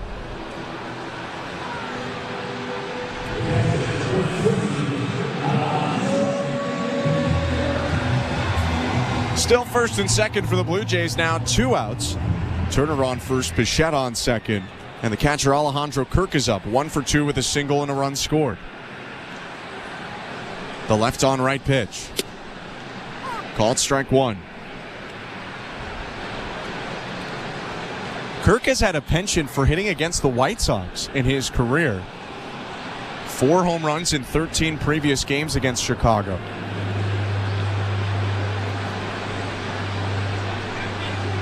0-1. Swing and a miss. Was looking for home run number 5 there. He goes down to a knee. 0-2. Tanner Banks already has more strikeouts today than Nick Nastrini did in 86 pitches. In fairness, or Chris Bassitt. Or Chris Bassitt. That was the first strikeout of the game when Biggio got set down just a moment ago. Banks a pitch away from doing it again. The 0-2.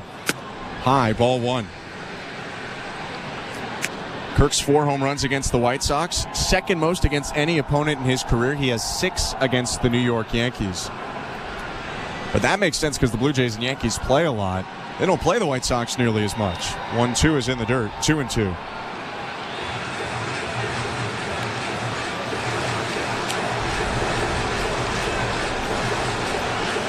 Sun starting to set here in downtown Toronto.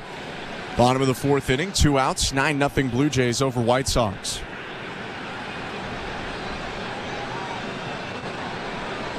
Banks is 2-2. Kirk with a late swing, hits it foul off to the right, and he'll stay up there with a 2-ball, 2-strike count.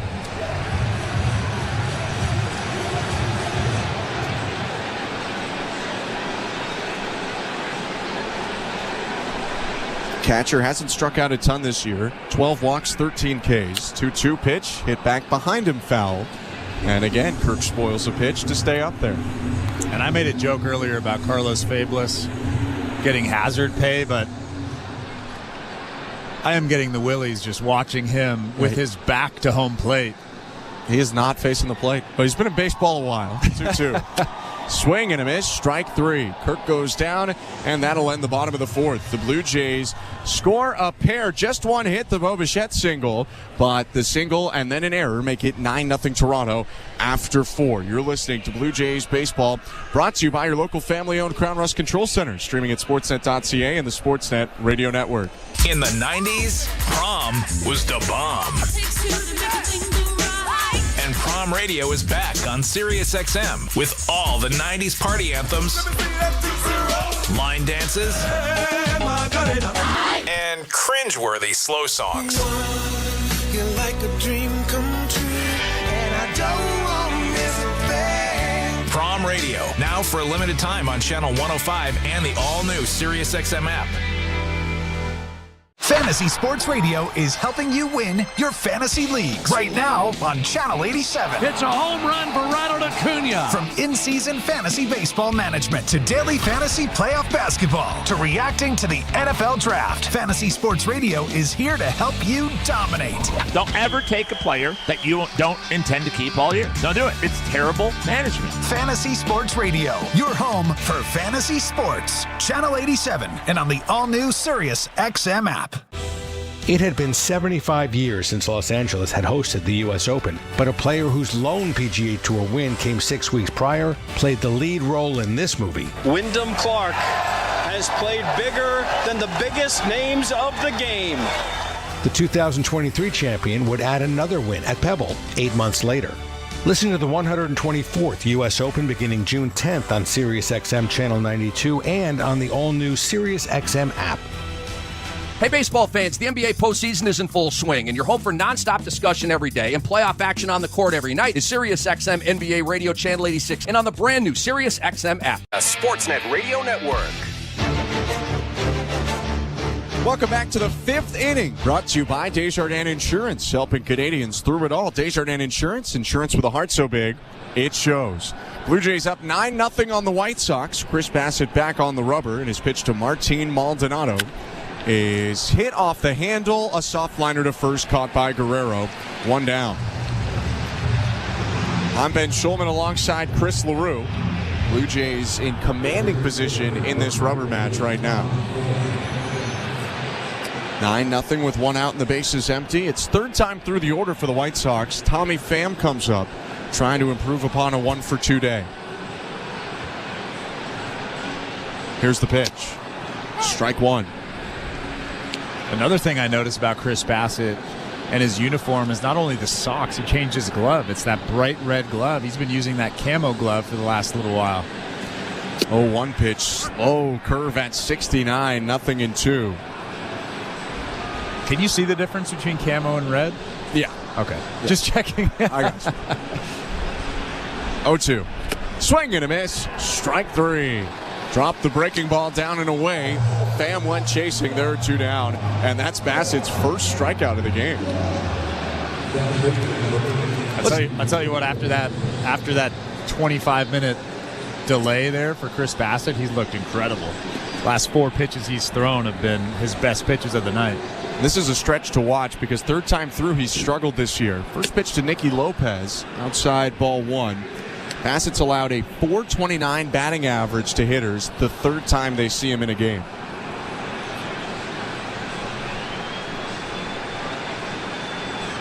It's a right on left matchup. Bassitt into the wind. Here's the pitch. Called strike. A bit of a gift there as it looked off the plate inside.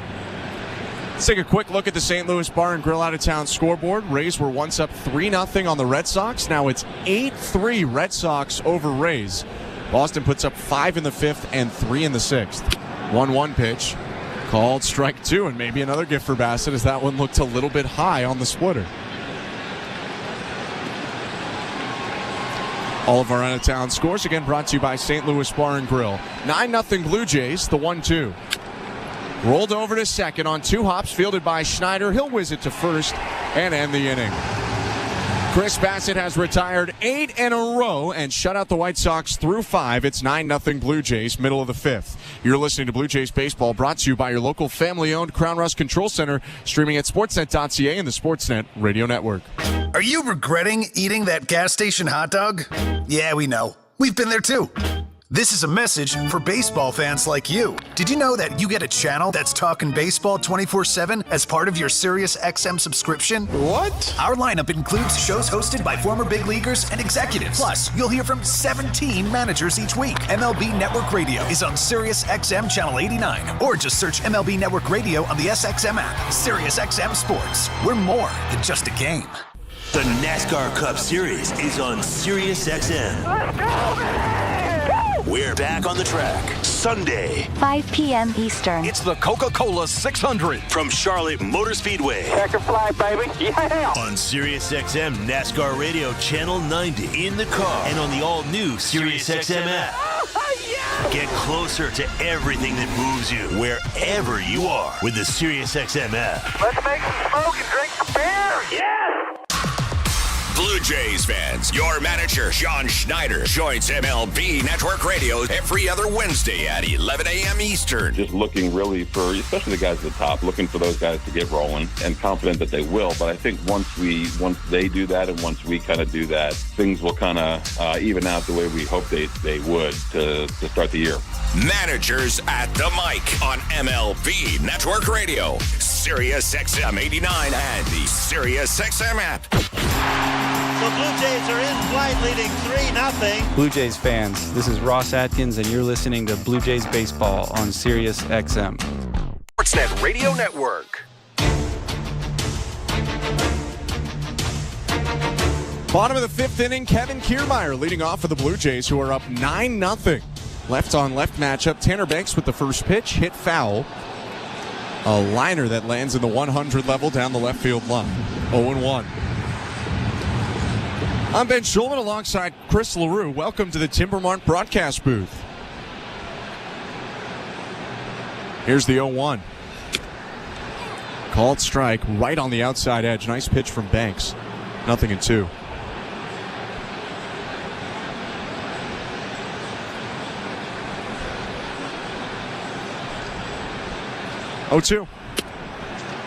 Low ball 1. Kevin Kiermaier with a single in the second inning, came around to score. Is now 8 for 24 in May, a .333 average.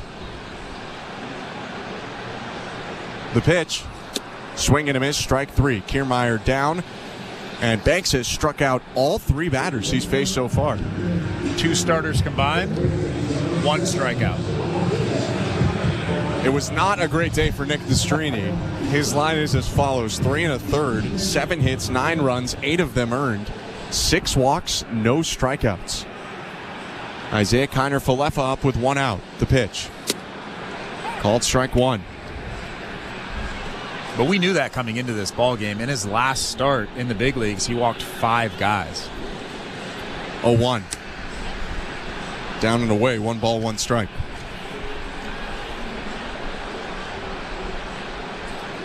It's been a rough go so far for Nastrini. Only 3 starts into his major league career. Next pitch from Banks outside, 2-1. There is hope for him still, because I remember, I believe it was 2009 or 2010, Charlie Morton was 1-10 with a 10 ERA. 2-1 pitch is hit well to center field. Sprinting in Fletcher. It's down in front of him. A base hit for Kiner-Falefa. That's his first hit of the series, a 1-out knock. And if Charlie Morton can come back from those numbers, I feel like Nick Nastrini can come back from 3 subpar big league starts. Yeah, I would have to imagine that there have been a lot of guys who have struggled in the first three and been great, and probably a lot of guys who have been phenomenal in their first three starts, and it hasn't worked out in the long run. The pitch to Davis Schneider, called strike one.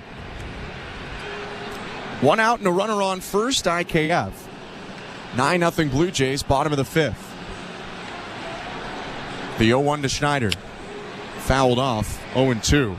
Let's look at the injury report brought to you by Bergmanis Prira Personal Injury Lawyers. If life has thrown you a curveball and you're striking out with your insurance company, get ahead of the count and call Bergmanis Prira Personal Injury Lawyers. You focus on getting better, and Bergmanis Prira will take care of the rest. Visit bplawyers.ca. 0-2. High, 1 ball and 2 strikes. Bowden Francis made another rehab appearance today in Buffalo.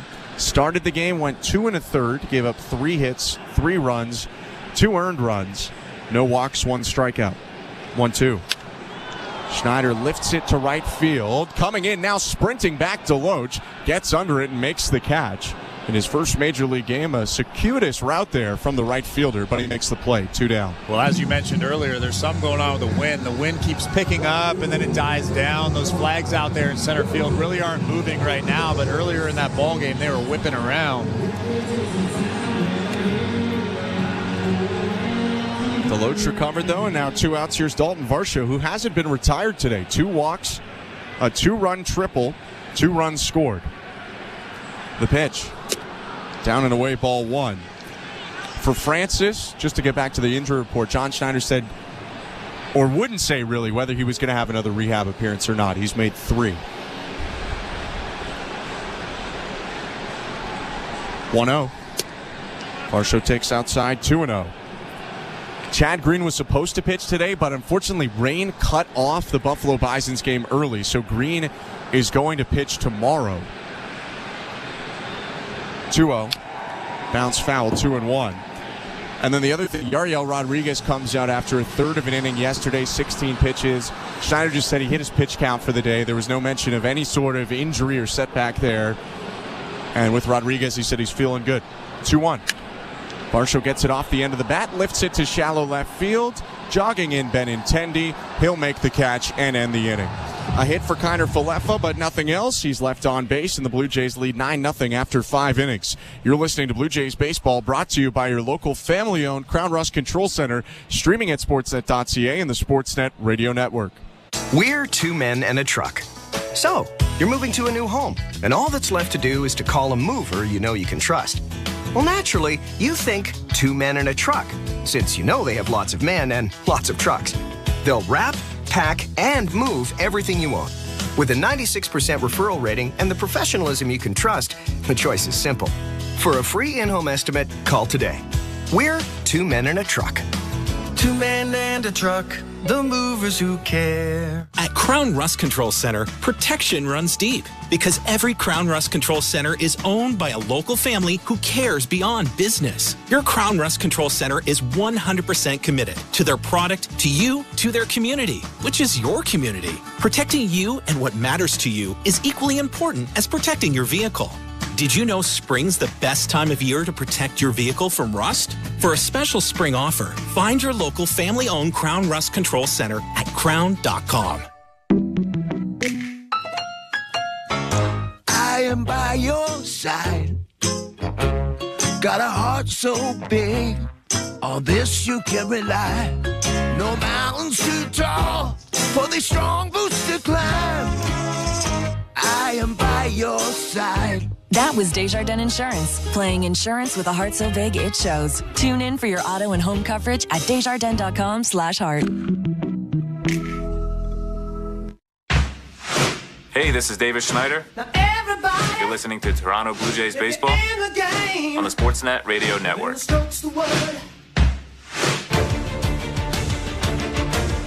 It's the 6th inning, brought to you by Desjardins Insurance, helping Canadians through it all. Desjardins Insurance, insurance with a heart so big it shows. Chris Bassitt's first pitch to Gavin Sheets is a called strike, and we're underway in the 6th. Blue Jays up 9-0 on the Chicago White Sox. I'm Ben Schulman alongside Chris LaRue. Bassitt into the wind, the 0-1. Outside.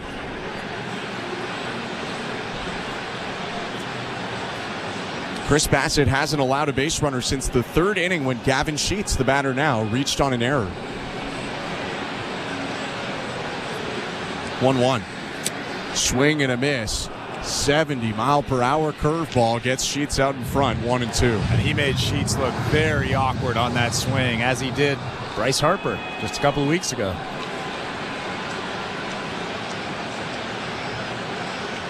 Bassitt kicks, delivers.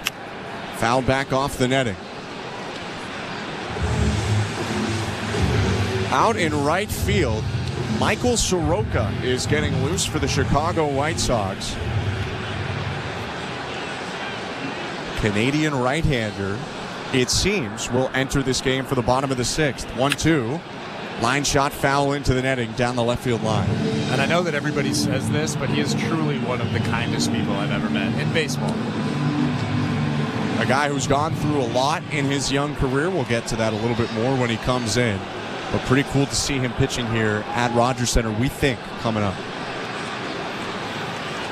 The 1-2. Again, a line shot foul down the left field line. It ricochets off the net and into the camera well beyond the third base dugout. He's having a tough season, though. 0-5 with a 5.85 ERA, 9 starts. Just moved to the bullpen recently. He's made one appearance out of the pen. Bassitt in his 6th inning of work delivers the 1-2. Slow curve, check swing, appeal to third. No swing, says Adam Beck. 2-2.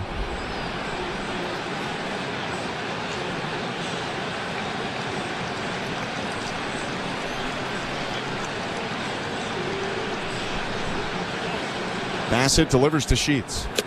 Outside, ball 3. Those flags out in center field are starting to whip around again. The pennant's blowing to left field right now.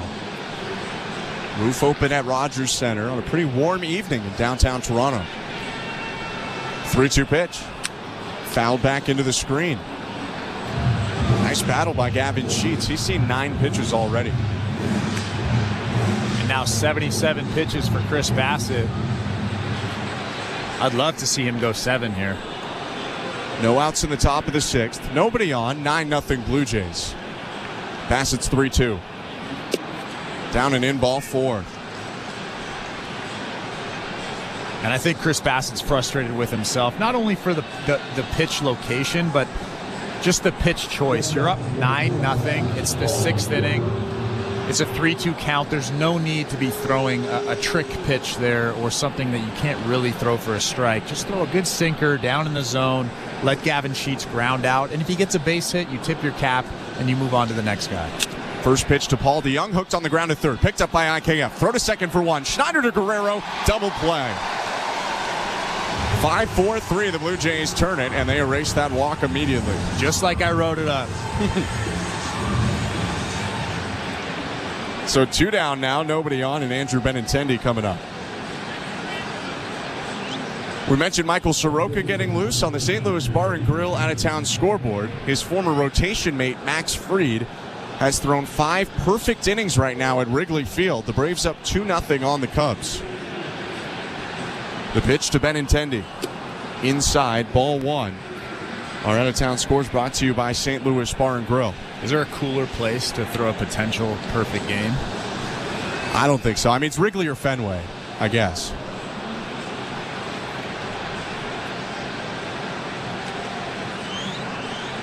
(1-0).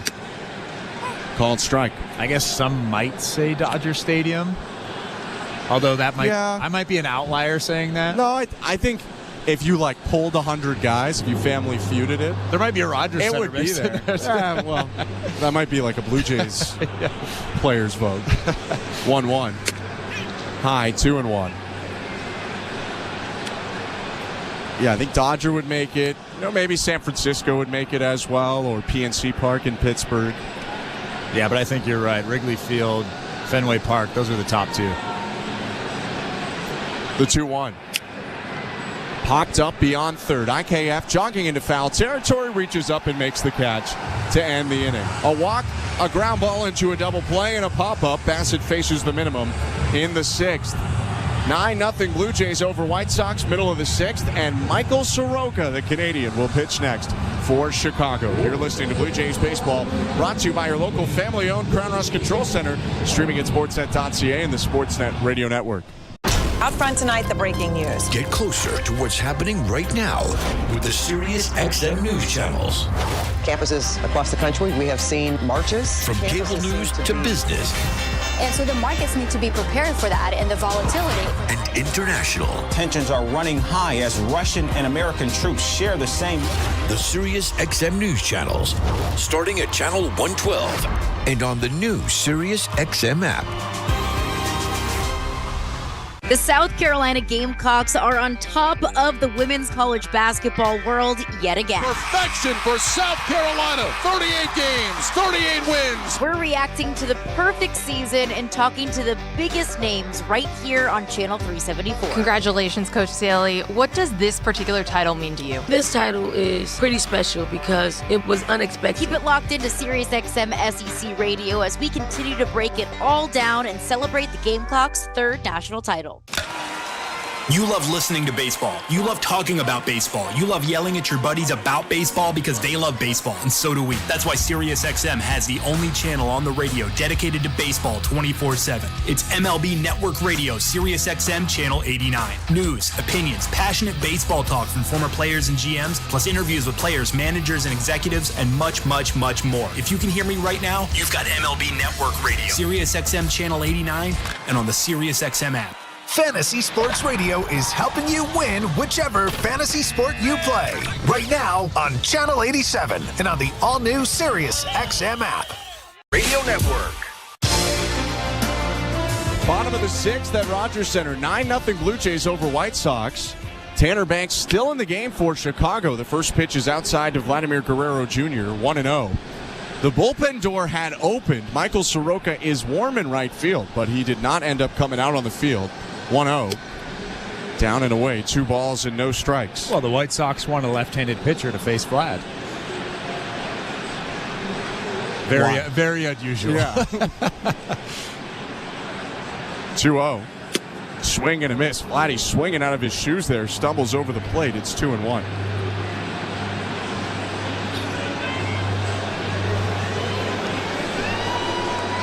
Soroka continues to throw in right field. Here's the 2-1. Bounce back up the middle. Fielded on one knee by Nicky Lopez. The second baseman throws to first. 1 out.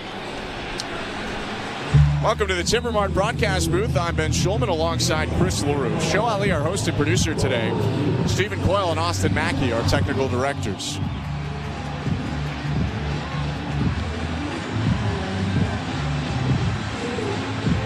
Bo Bichette strides into the righty batter's box, working on a 2-for-3 day. Has 3 RBIs, a 2-run shot in the second, a 1-run single in the fourth. First pitch is called strike 1.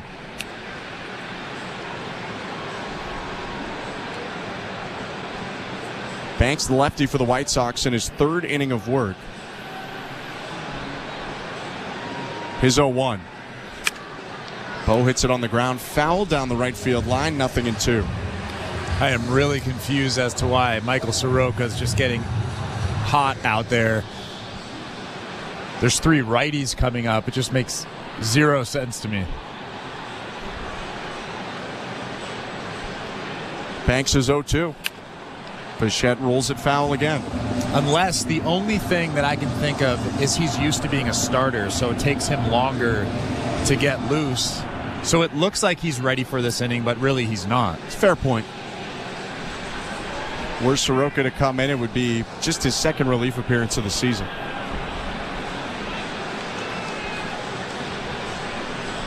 One out and the base is empty. Bottom 6, 9-0 Blue Jays, the 0-2. Bichette takes downstairs. 1 ball and 2 strikes.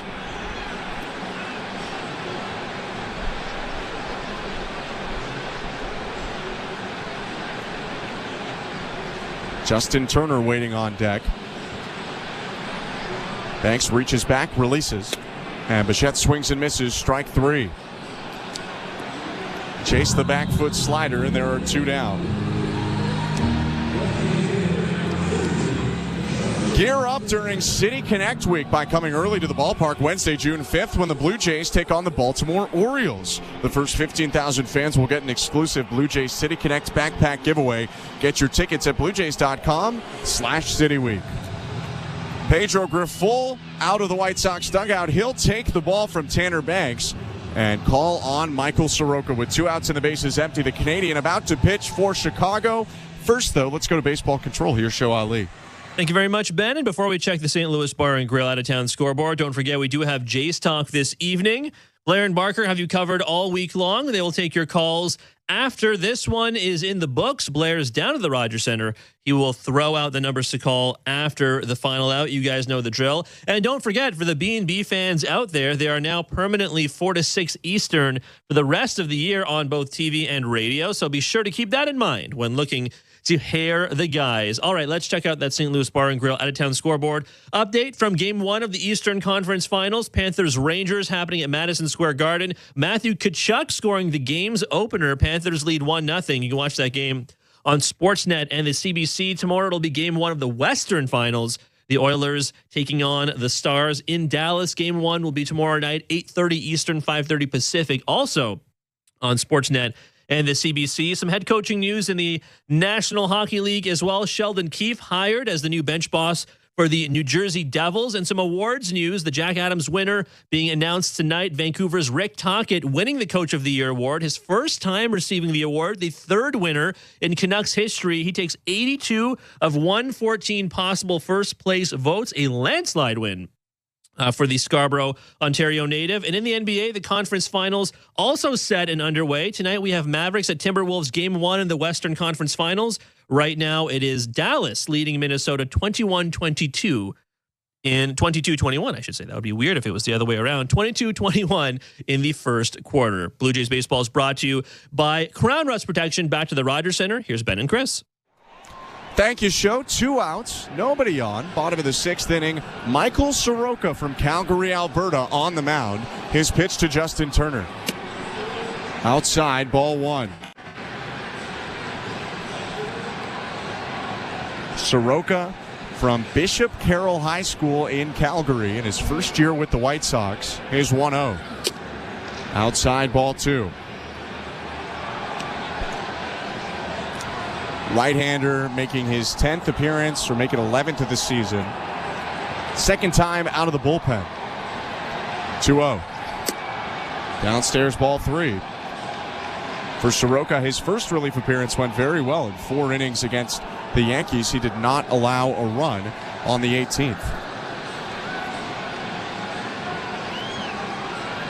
3-0 to Turner. Called strike at the top of the zone, 3-1. He has thrown 2 fastballs already tonight that have been 95 miles an hour. If you look up his average velocity this season, it says 92. 3-1 fastball hit foul, full count. So maybe coming out of the bullpen for Soroka will do him good. He has a little bit of a tick up in velo right now. Soroka, at one point, one of the stars of the Braves rotation, has been really hampered by health. Traded to the White Sox in a big deal this offseason that sent Aaron Bummer, the reliever, to the Braves. 3-2 pitch, down and away, ball 4. For Turner, a 3rd walk tonight. He's aboard with 2 outs. Michael Soroka was the 28th overall pick right out of Bishop Carroll High School in 2015 by Atlanta. Debuted in 2018, but that year dealt with some shoulder inflammation, only made 5 starts. Was an all-star in his first full season in 2019.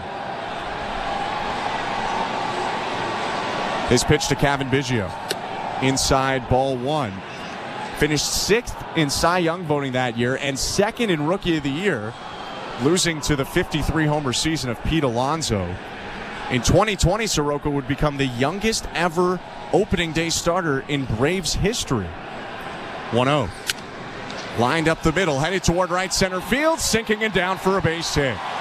Turner stops at 2nd, Biggio at 1st. It's a 2-out knock for Kevin Biggio, who's now 1 for 3. For Soroka, 2020 was when things really started to pile up injury-wise, though. Tore his Achilles on a pitch in August, suffers a setback in 2021, and then fully re-tears his Achilles and misses all of 2022 in addition to 2021.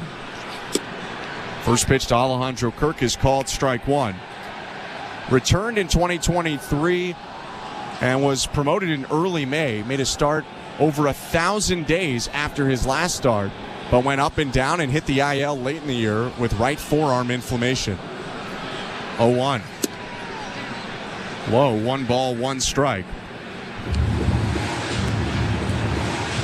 Really, it would be, to many, I think, a big victory if Soroka can pitch through this year healthy, and then you hope, as the years go on, get back to that potential he showed as a youngster.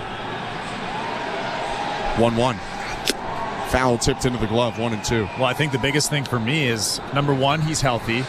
And number two, his stuff is still good. He's 94 to 96 right now with that sinker that he throws so well. But I think the thing for me right now, when you look at his numbers, he's walked 28 guys in just 47 2/3 innings. 1-2 pitch hit to right field. A liner that hangs up for Deloach. He makes the catch and ends the inning. Michael Soroka, the Canadian right-hander, gets one out after a walk and a single. Blue Jays go scoreless in the 6th inning. We head to the 7th with Toronto up 9-0. You're listening to Blue Jays Baseball, brought to you by your local family-owned Crown Rust Control Center, streaming at sportsnet.ca and the Sportsnet Radio Network. Not tomorrow, not someday. The home improvements begin today. It's game on with Timber Mart. Build that deck, raise that fence, landscape till your property is beautiful. Don't pay for 12 months on the Timber Mart deferred payment program. Your locally owned, completely Canadian hub of building and renovation expertise. Get your Timber Mart credit card at participating locations and pay later. 12 months later. Conditions apply. Ask in store for details or apply at timbermart.ca. At Crown Rust Control, protection runs deep because every Crown Rust Control Center is owned by a local family who cares beyond business. Your Crown Rust Control is 100% committed to their product, to you, to their community, which is your community. Protecting you and what matters to you is equally important as protecting your vehicle. Did you know spring's the best time of year to protect your vehicle from rust? For a special spring offer, find your local family-owned Crown Rust Control Center at crown.com. Which Looney Dogger are you? The Fork and Knifer, Splatterer, Condiment Queen, or Big Dipper? This season at Rogers Center, every Tuesday home game is Looney Dogs Night, presented by Schneider's. You will have the opportunity to purchase $1 hot dogs from various concession stands around the stadium. Then show the world your Looney Dog style. Because whether you're the mustard maven or ketchup king, no Blue Jays game is complete without hot dogs. So don't miss out on this deal. Looney Dogs Night, presented by Schneider's, every Tuesday home game. Hey, this is Chris Bassitt. You're listening to Toronto Blue Jays Baseball on the Sportsnet Radio Network.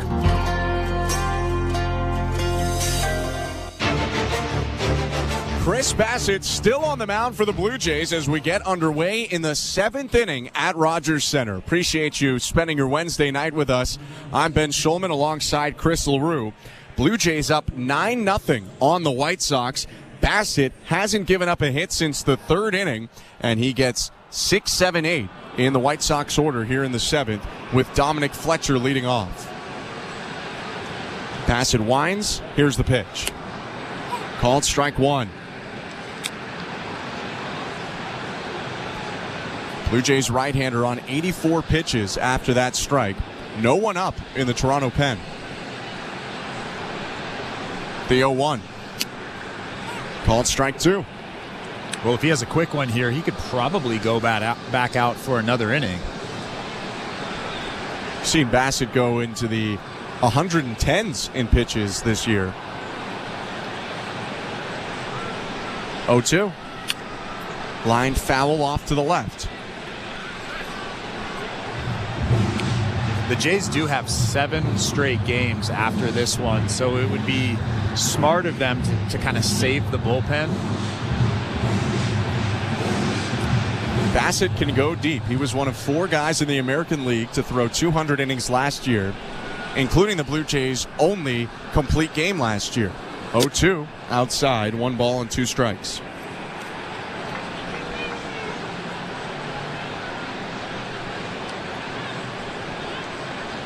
We go to May 12th. Bassitt shut out the Braves over 9 innings. 1-2. Fouled back. May 12th of last year, that is. And on April 9th of this year, he threw 115 pitches. That was silly. That was way too early in the season to be throwing 115 pitches. 1-2 to Fletcher. Upstairs, 2 balls and 2 strikes.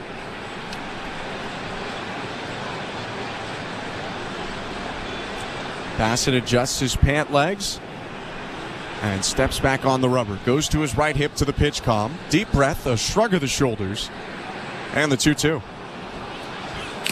Foul tipped off the glove of Kirk and into the backstop.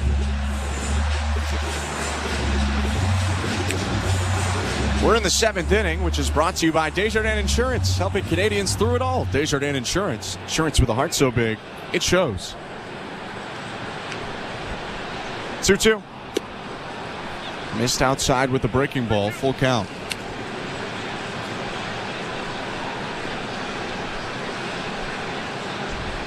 Bassitt switches to the stretch mid-plate appearance. Was in the windup before.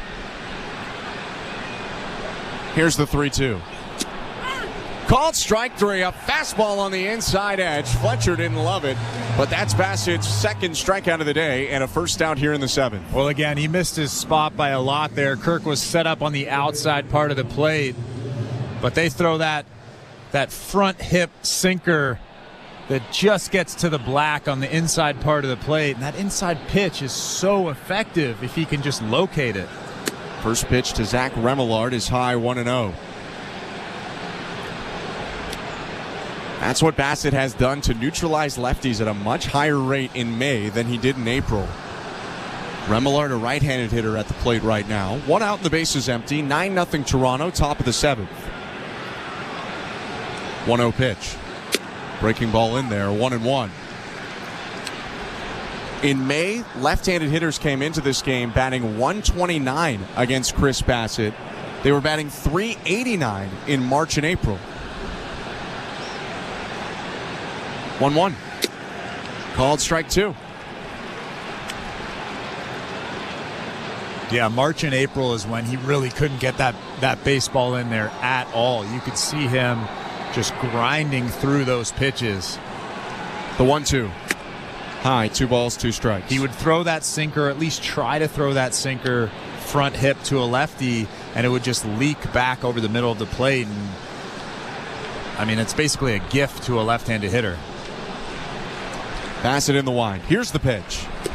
Down and away, now full count. Bassitt is approaching 100 pitches. The last one was his 97th. And the Blue Jays have the lefty reliever Yenesis Cabrera up in the pen in left field. 3-2 pitch. Remillard hits it back up the middle slowly. A dive, and it's knocked down by Schneider up the middle, but no play for the Blue Jays. Schneider didn't come up with it cleanly and really had no option to first anyway. Infield single for Remillard. Yeah, you got to love the hustle, but even if Davis Schneider comes up with that baseball cleanly, he's not throwing across his body. From the dirt. From the dirt. Love the hustle, though, especially up 9-0. That brings up Zach DeLoach making his major league debut. DeLoach the corresponding move as Eloy Jimenez went on the injured list. From the stretch, the pitch. Outside, ball 1.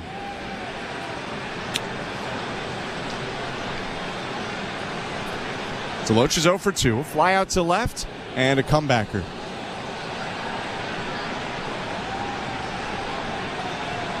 (1-0). Called strike 1. DeLoach, originally a second rounder by the Mariners in 2020, traded to the White Sox in the Gregory Santos trade. 1-1. Called strike 1 and 2.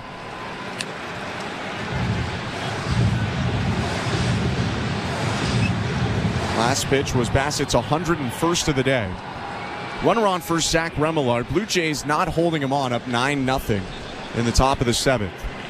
One down, and the 1-2 pitch to Deloach. Swing and a miss, strike 3.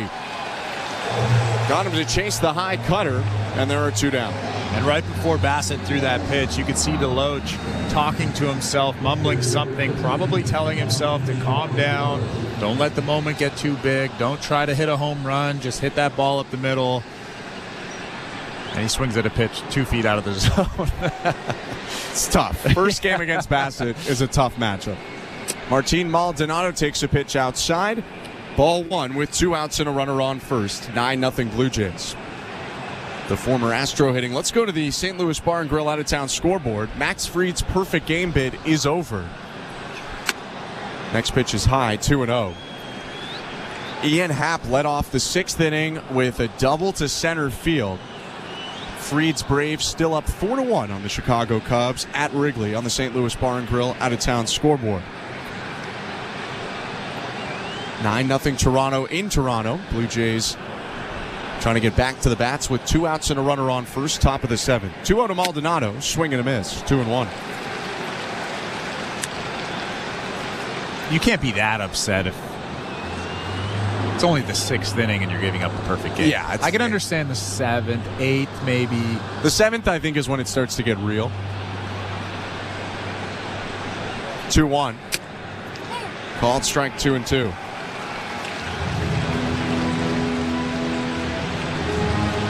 Maldonado going through it in his first year with the White Sox after an 0-for-2 start to the day today, hitting .091 on the season. He asks for time, steps out, and now back in the box. Runner on first, Remillard after the infield single. Bassitt on 106 pitches, looking to complete 7 shutout innings. The right-hander sets, kicks, fires. Foul tipped into the glove, strike 3. A trio of strikeouts for Chris Bassitt in the 7th. He's allowed no runs to the White Sox today, and the Blue Jays hold a 9-0 lead at the 7th inning stretch. You're listening to Blue Jays Baseball, brought to you by your local family-owned Crown Rust Control Center, streaming at sportsnet.ca and the Sportsnet Radio Network. If you're looking for a fun day, did you know the day before Monday? Junior J Sunday. You can paint your face, come and meet Ace and run base to base. Junior J Sunday. So many things to do. You could bring your crew and even mom and dad too. Junior J Sunday. Sundays are for Junior Jays, and with all kinds of cool new games and activities in the exciting outfield district areas, there's no end to the family fun you'll have. If you're feeling the song, grab your dad or mom, visit BlueJays.com. Junior J Sunday. At Crown Rust Control Center, protection runs deep because every Crown Rust Control Center is owned by a local family who cares beyond business. Your Crown Rust Control Center is 100% committed to their product, to you, to their community, which is your community. Protecting you and what matters to you is equally important as protecting your vehicle. Did you know spring's the best time of year to protect your vehicle from rust? For a special spring offer, find your local family-owned Crown Rust Control Center at crown.com. We have a plan that's connecting Ontario. We're building new roads and highways like the Bradford Bypass and Highway 413 to shorten your daily commute by up to an hour, and adding more lanes to reduce gridlock on some of North America's busiest routes to keep you and our economy moving forward. Also, you can get around faster, safer, easier. See what we're building in your community at ontario.ca/builds. Paid for by the Government of Ontario. This is Toronto Blue Jays baseball. Bassitt powers the ball to left field. Going back, Peralta. It's out of here. On Sportsnet 590 The Fan and the Sportsnet Radio Network. Be one of the first 15,000 fans at the ballpark on Friday, June 14th for Pride Night, presented by TD. You could receive a Blue Jays rainbow corduroy hat giveaway. Go to bluejays.com/pride to learn more. Bottom of the 7th inning in downtown Toronto. It's a dark sky now as night has fallen on the city. Kevin Kiermaier will bat to start the bottom of the 7th. 8-9-1 for the Blue Jays with Kiner, Falefa, and Schneider set to hit as well. I'm Ben Schulman alongside Chris LaRue. Michael Soroka, the Canadian, lines and fires home. Called strike 1. Soroka in his second inning of work gave up a walk, a hit, and then got a line out from Alejandro Kirk to end the 6th. 2 shakeoffs from the righty. Now the 0-1. Foul tipped. 0-2.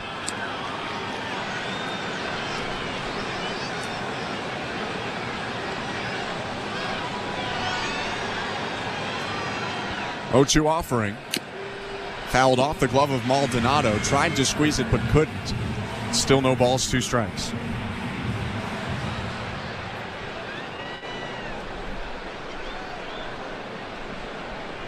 Two-strike pitch again. In the dirt, ball 1. Soroka throws his slider most often, about a third of the time. Sits in the low 80s. But will mix in a sinker and a four-seamer. Use a changeup as well, especially against lefties. 1-2. Kiermaier swings and misses at a slider at the back foot. A strikeout for Soroka. There's 1 down in the bottom of the 7th. I truly do think that his stuff has changed just a little bit coming out of that bullpen. It's better. It's sharper. The velo is up 2 or 3 miles an hour, which is huge. He still has that good movement, but that big breaking ball right there was very sharp. First pitch to IKF is called strike 1. Kiner Falefa 1 for 3, maintaining his career .333 average against the White Sox. Next pitch just outside, 1-1. The White Sox have had success this year moving Michael Kopech from the rotation where he was last year to now a closer role. 1-1. High and tight, 2 balls, 1 strike. And we got a serious wave going on. A rare counterclockwise wave at Rogers Center. It's usually going that rare? I don't know. It just feels like it's been the other way most of the time. 2-1. Called strike 2-2. Started kind of at the third base side, and they're going nuts where that wave started right now. Really happy to see it go around. 2-2 pitches. Hooked on the ground to third softly. Charging in Remillard. Throws on the run to first. It's late, and it's an infield single for Kiner Falefa.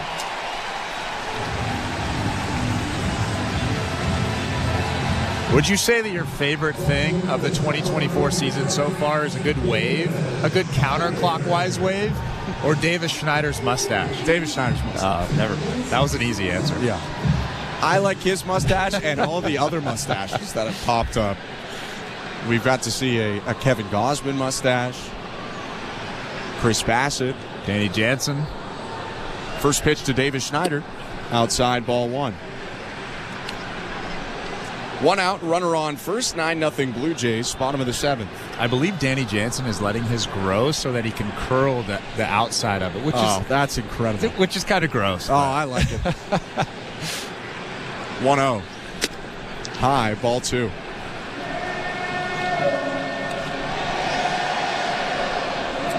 A lively crowd tonight. The Blue Jays put up a 7 spot in the second, 2 more in the 4th. And lead 9-0 in the 7th. 2-0 pitch. Schneider takes a ball again. This one outside. 3-0.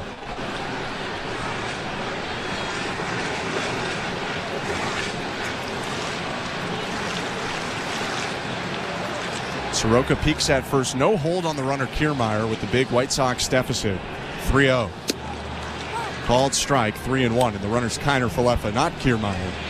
He'll bounce back to first and take his lead again, with first baseman Gavin Sheets playing behind him.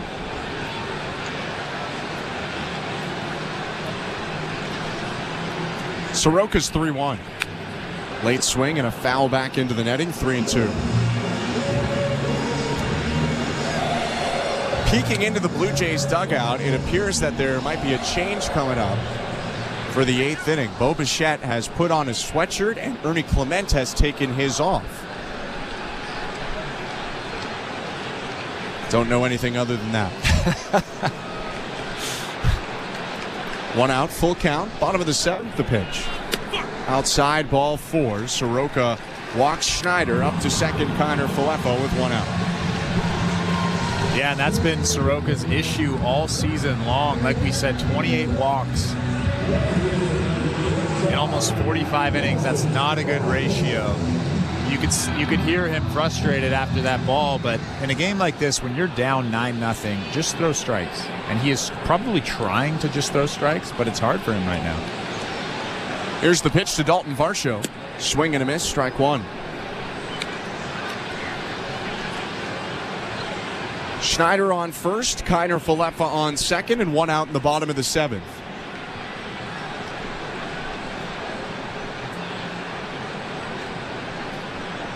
The 0-1. Upstairs. 1 ball and 1 strike.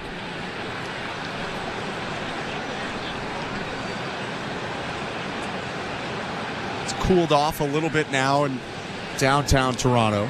It was 24 degrees at first pitch. 1-1. Foul tipped into the glove, 1-2. It reads 23 degrees now, but wind's picking up. The pennants in center field blowing off to the left. Just a bit of a breeze going through Rogers Center. Soroka's 1-2. Varsho swings and misses at the changeup. Strike 3. Make that the slider, actually. It's a second strikeout of the inning for Soroka. 2 down with still 2 on for the Blue Jays. I tell you what, if Soroka could just harness that stuff and throw more strikes, throw first pitch strikes, he might have found a home in the bullpen. His stuff is good. If he can start to throw strikes, he'll be fine out there. He faces Vladimir Guerrero Jr. now, who's 1 for 3 with a single, an RBI, a walk, and 2 runs scored. The pitch.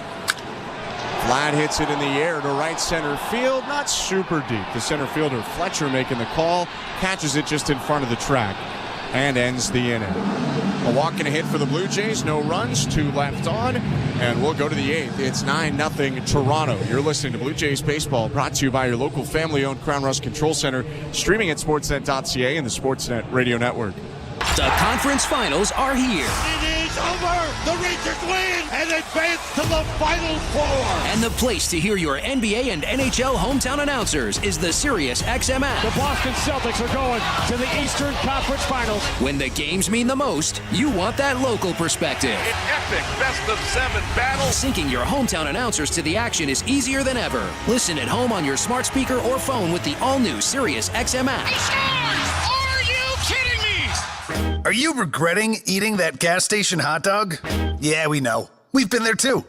This is a message for baseball fans like you. Did you know that you get a channel that's talking baseball 24/7 as part of your Sirius XM subscription? What? Our lineup includes shows hosted by former big leaguers and executives. Plus, you'll hear from 17 managers each week. MLB Network Radio is on Sirius XM Channel 89. Or just search MLB Network Radio on the SXM app. Sirius XM Sports. We're more than just a game. Nobody covers the National Football League like SiriusXM NFL Radio. Mahomes fires it late for the end zone. Caught! Touchdown! Get the latest news from OTAs to minicamps, all the way through training camps. We don't care about expectations. Talk doesn't win games. Our panel of experts is getting you ready for the 2024 season. The more I watch this guy, the more I like him. There's a story for every team on SiriusXM NFL Radio Channel 88 in the car and on the all-new SiriusXM app. In season or out of season, the #1 place for college sports is SiriusXM College Sports Radio, Channel 84.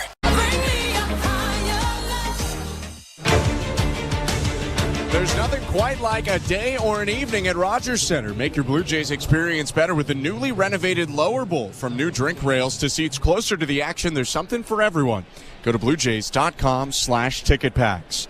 Top of the 8th in Toronto, 9-0 Blue Jays over White Sox. I'm Ben Schulman alongside Chris LaRue. New pitcher for Toronto, Genesis Cabrera, delivers a first pitch high to Tommy Pham, 1-0. Cabrera will face the top of the order for the White Sox. Pham the DH, the second baseman Nicky Lopez, and the first baseman Gavin Sheets. Left on right matchup to start the inning, the 1-0. High and outside, 2 balls, no strikes. When you're a reliever and you come into a ball game like this, you're winning 9-0. Your job is to throw strikes. First pitch to Tommy Pham, Genesis Cabrera threw him a first pitch curveball. Then missed with a fastball. The lefty kicks and delivers. It's a fastball outside, 3-0. And you can see Cabrera shaking his head. Obviously disgusted with the 3 balls that he's thrown. He knows that it's his job to come into a ball game like this, throw strikes, let the opposing team at least try to make contact with the baseball. 3-0 pitch, called strike one. Cabrera in his 20th appearance of the season sports an ERA just below 5. But his whip, walks, hits, and hit batters per innings pitched, is up near 2. The 3-1. Hit in the air, center field, and deep. Going back, Kiermaier looking up. That ball's out of here. Tommy Pham with a solo home run, and the White Sox are on the board. It's now 9-1. And I truly believe that happened because he fell behind to Tommy Pham. He fell behind 3-0 in a 9-0 ball game. Then Tommy Pham knows he's going to come back with fastball number 1, fastball number 2. He's just trying to throw that ball down the middle of the plate. And guess what happens? Tommy Pham drills that baseball out of here, and it all comes back to throwing strike 1. Cabrera tries to regroup in a left-on-left matchup with Nicky Lopez. No outs, top of the 8th, 9-1 Blue Jays. Cabrera's pitch. Inside, ball 1. Cabrera has struggled with walks this season. A 1-to-1 strikeout to walk ratio, 11 Ks and 11 walks in 16 2/3 innings. The 1-0.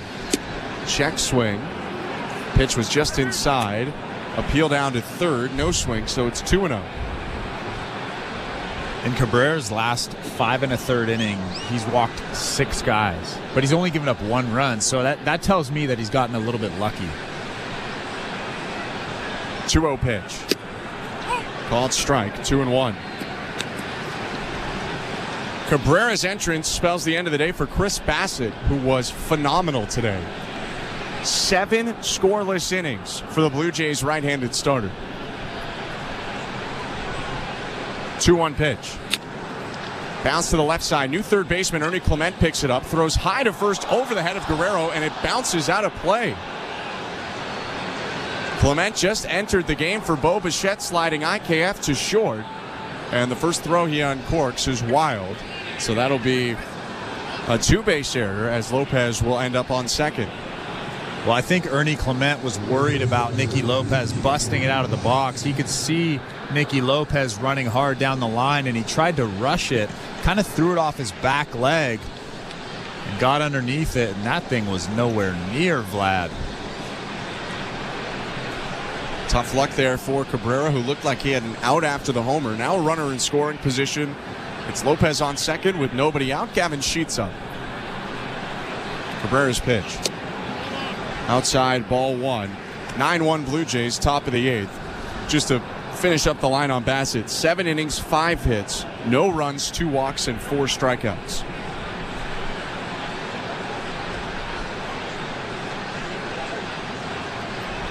One-0. Just outside with the cut fastball, 1-1. Or pardon me, 2-0. Cabrera's thrown 11 pitches so far, 4 of them strikes. He sets, looks at second, 1 more peek, and the 2-0 offering. Fouled back just off to our right, bounces off the front facing of the 300 level and flanks off the back of a fan who appears to be doing okay. He was blindsided a little bit there, and he didn't even get the baseball. It's 2-1.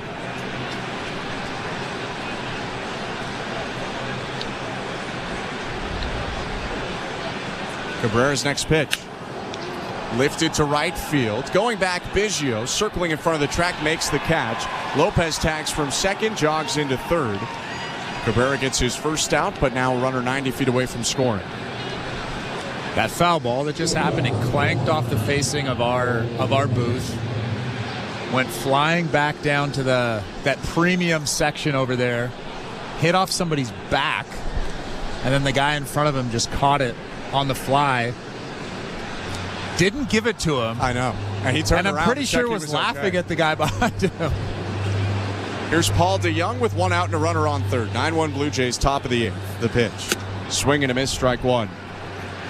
I feel for that guy. I was hit by a ball the exact same way like 10, 12 years ago here at Rogers Center. And I also didn't get the ball. 0-1. High and outside. 1 ball, 1 strike. He looks fine now.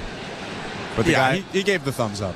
The guy in front of him is looking at the baseball, kind of feeling it, and he still has time. He still has time to change his mind. 1 out in the top of the 8th. Runner on third, the 1-1.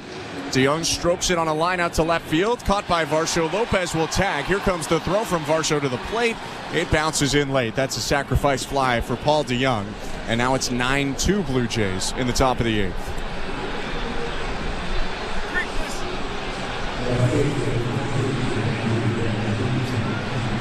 Bases are empty now. 2 outs. And another left-on-left matchup for Cabrera, Andrew Benintendi. Well, let's see how Cabrera attacks Benintendi. Nothing off speed here. He should just attack with fastballs. First pitch. Swing and a miss, strike 1. That's how you attack hitters when you're up 9-2. After a shaky start control-wise, Cabrera's thrown 5 of the last 6 as strikes. 0-1. Just inside. 1 ball, 1 strike.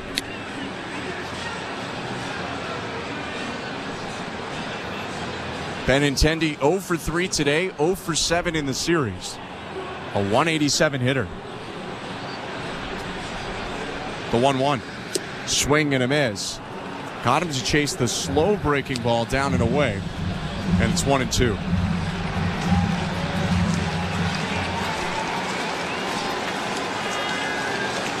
Two outs and the bases empty. 9-2 Blue Jays, top of the 8th. Cabrera comes set, kicks and delivers a 1-2. Fouled back, headed near us, just below our feet. Still 1 ball and 2 strikes. That was too close for comfort. I was a little bit nervous. You gotta get ready to make a play.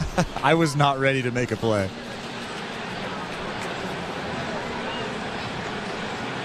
Cabrera tucks the ball in his glove once again. Here's the 1-2. Bounce, 2 balls, 2 strikes.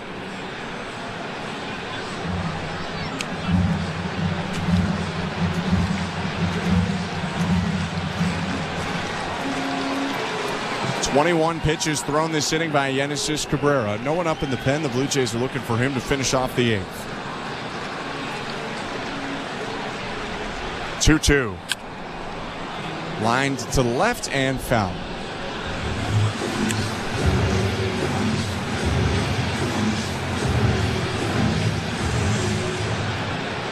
Cabrera adjusts his cap. Long sleeves peeking out from his baby blue jersey. He's set right at the chest. And the 2-2 again.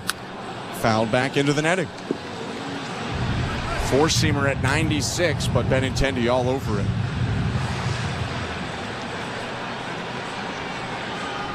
This inning started with a Tommy Pham home run. Then Nicky Lopez reached on a throwing error at third. A line out to right, a sac fly by DeYoung. Now 2 outs and the bases empty. 2-2. And that's fouled away to the left and into the seats. Benintendi's fouled off 3 in a row and seen 8 pitches already.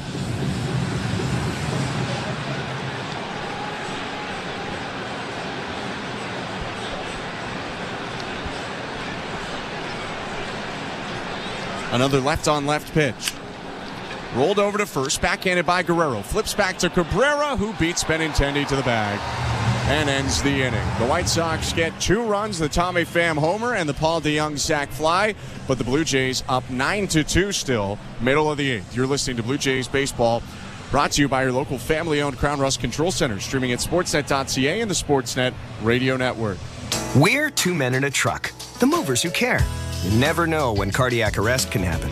That's why each and every one of our trucks carries a life-saving Mikey defibrillator as part of our Mikey on Board program. Whether we're on the highway or in front of your house, we're prepared to help anyone whose heart may skip a beat. The Mikey Network has saved many lives, making Mikey's accessible to the public.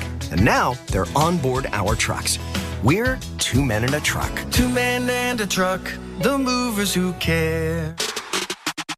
Which Looney Dogger are you? The fork and knifer, splatterer, condiment queen, or Big Dipper? This season at Rogers Center, every Tuesday home game is Looney Dogs Night, presented by Schneiders. You will have the opportunity to purchase $1 hot dogs from various concession stands around the stadium. Then show the world your Looney Dog style. Because whether you're the mustard maven or ketchup king, no Blue Jays game is complete without hot dogs. So don't miss out on this deal. Looney Dogs Night, presented by Schneiders, every Tuesday home game.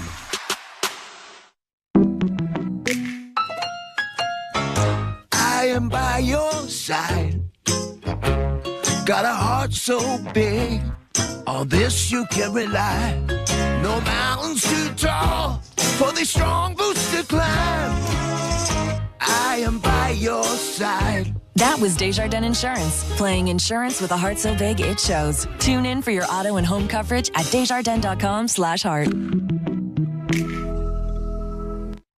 This is Toronto Blue Jays baseball. Double's gone! Two-run shot, Kevin Kiermaier. On Sportsnet 590 The Fan and the Sportsnet Radio Network. This copyrighted broadcast is presented by Authority of Rogers Blue Jays Baseball Partnership and may not be reproduced or retransmitted in any form, and the accounts and descriptions of this game may not be disseminated without the express written consent of Rogers Blue Jays Baseball Partnership or the Sportsnet Radio Network. Welcome back to Rogers Center, bottom of the 8th inning. 9-2 Blue Jays. Ernie Clement hitting. Took the first pitch down and away, swings at the second one, and chops it foul to the left. 1-1.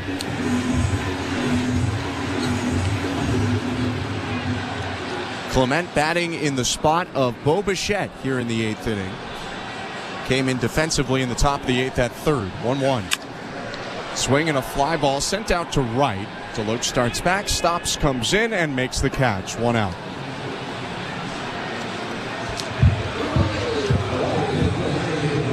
Another substitution coming here for the Blue Jays. Justin Turner's day is done after 3 walks and a run scored. Also grounded out once. Daniel Vogelbach will pinch hit in his spot. Decent ovation for Daniel Vogelbach. Last time we saw him, 3 hits, including a home run. Helped the Blue Jays salvage a win out of the series against the Tampa Bay Rays. Right on left pitch. And Michael Soroka, the Canadian, misses inside 1-0.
event, May 23rd through June 3rd.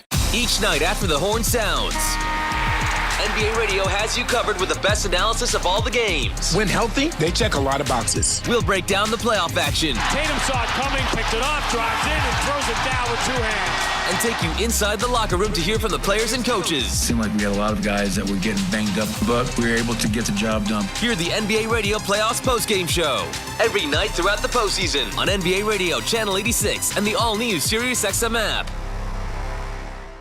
Hello, Blue Jay fans. I'm Craig Ballard, host of your daily Locked On Blue Jays podcast. Locked On Blue Jays is part of the Locked On Podcast Network, your team every day. Locked On Blue Jays brings you the latest Blue Jays news and analysis and breaks down all of the action. Locked On Blue Jays is everything a Blue Jays fan could want, all in a 30-minute daily podcast. Download Locked On Blue Jays right now on the SXM app, available with all trials and popular plans, or wherever you get your podcasts. Search Locked On Blue Jays. Jays fans, this is George Springer, and you're listening to Blue Jays Baseball on SiriusXM. George Springer, airborne, snatches it out of the sky. A Sportsnet Radio Network. Welcome to the Timbermark broadcast booth. I'm Ben Schulman alongside Chris LaRue. Show Ali, our host and producer today. Austin Mackey and Stephen Coyle, our technical directors. Blair and Barker have Blue Jays talk coming up after the game. Nate Pearson enters his 19th appearance of the season, comes in the 9th inning with Toronto up 9-2 on the Chicago White Sox. The 6'6 Blue Jays right-hander kicks and fires home. Dominic Fletcher takes outside and high. Ball 1.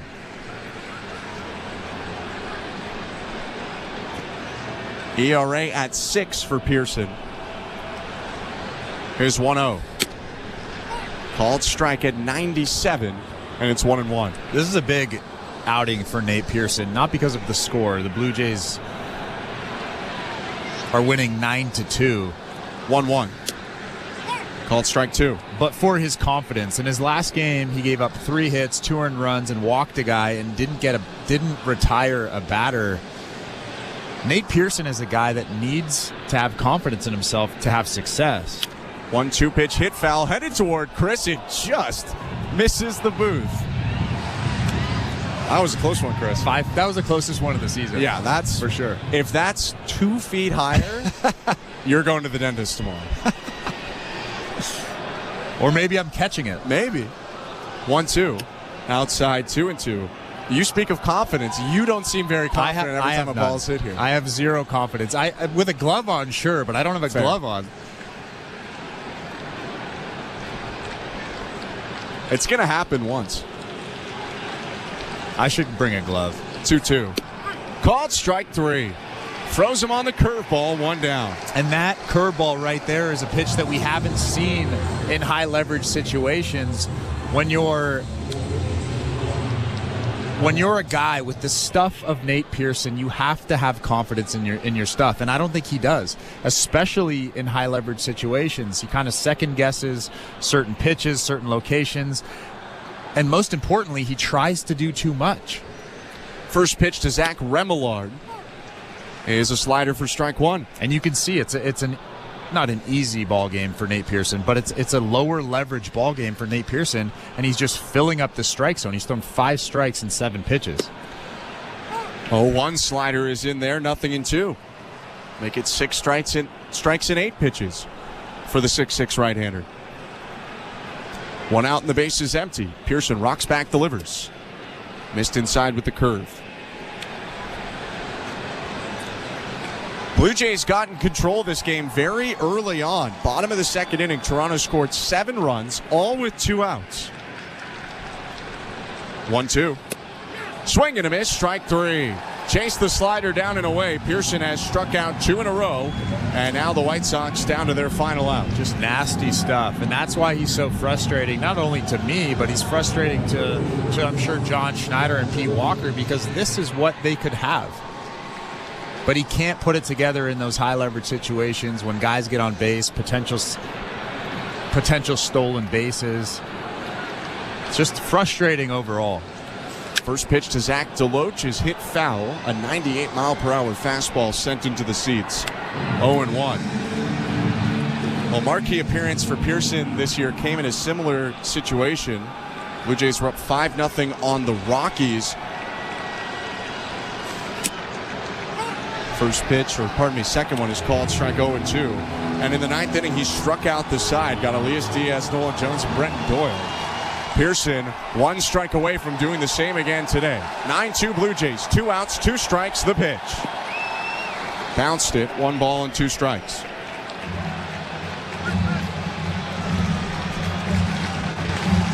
Blue Jays 1 strike away from their first series win since April 19th to 21st against San Diego. Fans on their feet. The 1-2.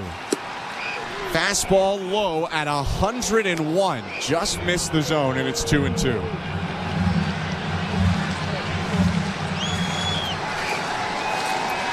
Pearson has the ball on his right hip. Tucks it into his glove chest high.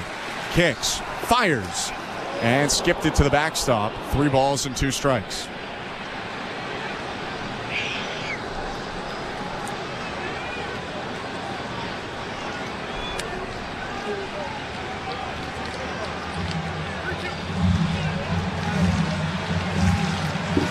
Deloach got a second after jumping out of the way of that 99-mile-per-hour heater. Pearson adjusts his cap and sets with 2 outs. The 3-2 pitch. Outside, ball 4. A walk for Deloach, who reaches in his major league debut for the first time. And now Martin Maldonado will come up. And a lot like Genesis Cabrera coming into that ball game in the previous inning and throwing a first pitch curveball in a 9-0 ball game. I feel like that's an unwritten rule. If you come into a ball game, it's 9-0. You just throw heaters. You fill up the strike zone. Nate Pearson throws a slider there, 3-2 with 2 outs. First pitch to Maldonado is called strike 1 with the slider. All he has to do there is throw a fastball, a well-located fastball down in the zone, and Deloach will just swing over, roll over, and this ball game is over. He doesn't trust his stuff. The 0-1. Hit on the ground at third. Picked up by Clement on a hop. Crow hop. Throw over to first. And that's the ball game.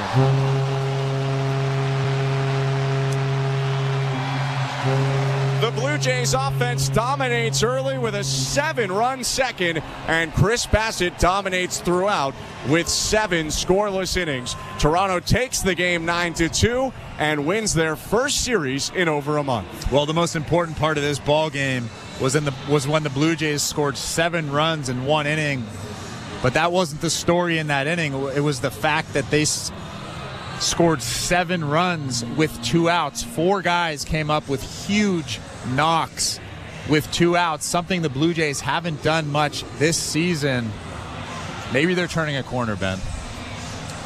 Perhaps they are. We'll have to wait and see, but it is a much-needed series win for Toronto. High fives as they head back into the Blue Jays clubhouse through the third base dugout. Toronto wins 9-2. We will talk about it and wrap this one up on the other side before getting you over to a winning edition of Blue Jays Talk. You're listening to Blue Jays Baseball, brought to you by your local family-owned Crown Rust Control Center, streaming at sportsnet.ca and the Sportsnet Radio Network. Hi, I'm Buck Martinez, live from the showdown between Pizza and inflation. First to the plate, Pizza's big hitter, fixed rate pizza. An extra large 4-topping pizza for a fixed price of $17.99 until the end of 2024. I dare say, folks, inflation stands no chance against this all-star. Here's the delivery. And inflation strikes out. That's a swing and a drive for fixed rate pizza. Lock in yours today. Order pizza.ca. We're 2 men and a truck.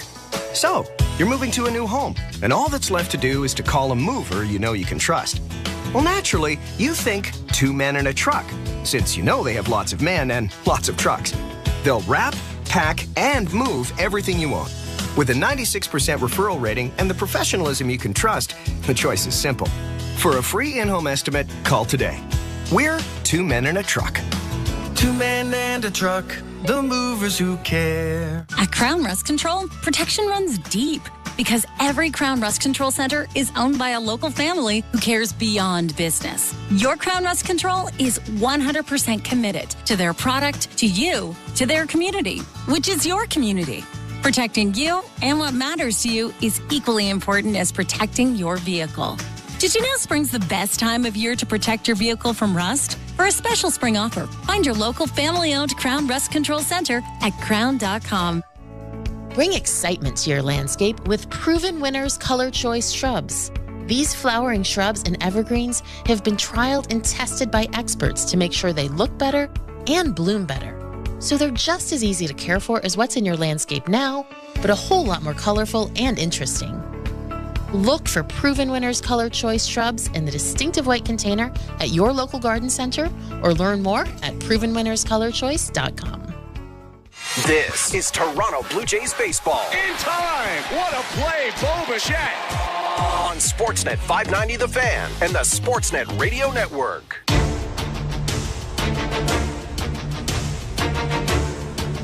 The Blue Jays win tonight at Rogers Center to take the series over the Chicago White Sox, 9-2, the final score. I'm Ben Schulman alongside Chris LaRue. We'll get you over to Blue Jays talk in just a second, but first, we got to look back at this ball game.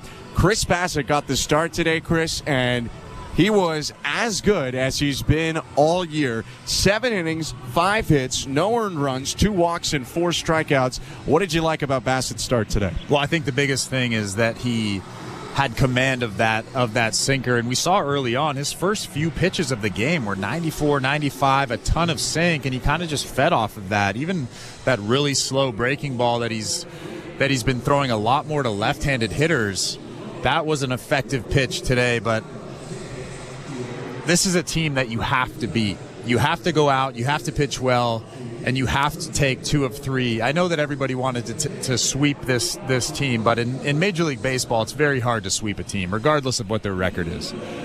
Taking 2 of 3, taking care of your business, and moving on to Detroit, I think is the most important thing here. And Chris Bassitt pitched well enough tonight to beat this team, and taking 2 of 3 is very important. Bassitt at one point retired 8 hitters in a row from the 3rd inning until the start of the 6th. Only allowed 4 hits, or make it 5 hits, in this game. And one of them was an infield single that came in the 7th.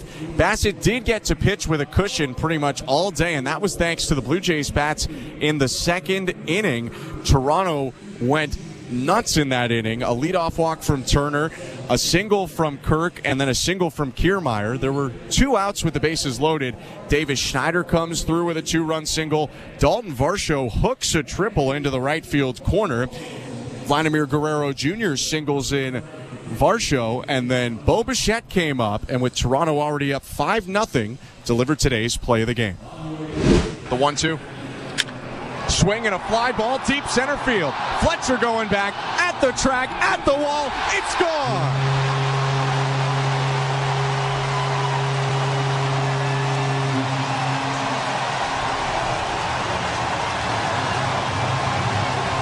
Bo Bichette with a 2-run homer, and the Blue Jays have scored 7 in the 2nd to go up 7-0.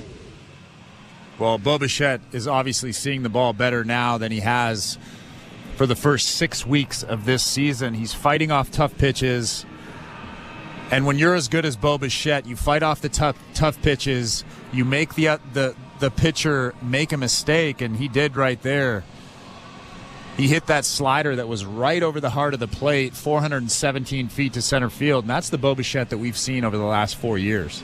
Bichette came up in the 4th inning after that homer and singled in another run. A throwing error on the play would allow Guerrero to score as well.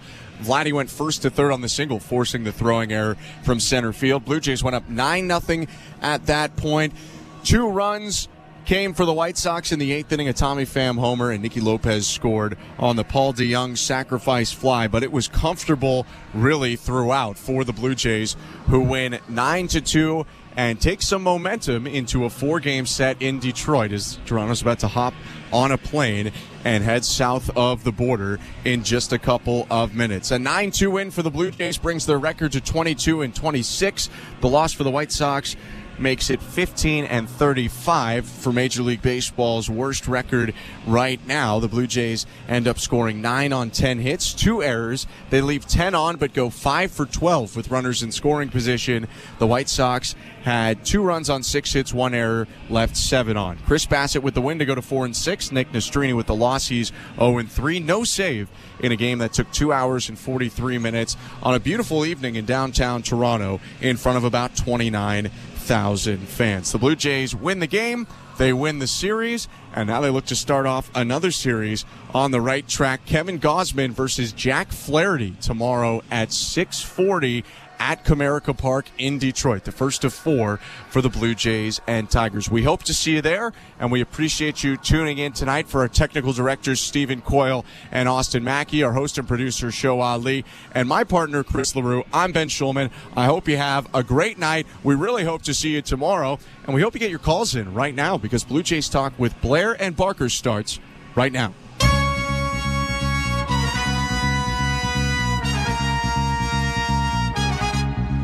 So Kevin Barker, way back in spring training, Vladimir Guerrero Jr., in an interview with Hazel May, said that he wanted to bring the home run jacket back, and that he would wear it even if nobody else wanted to wear it. So today, in a 9-2 win over the Chicago White Sox, we saw the home run jacket return.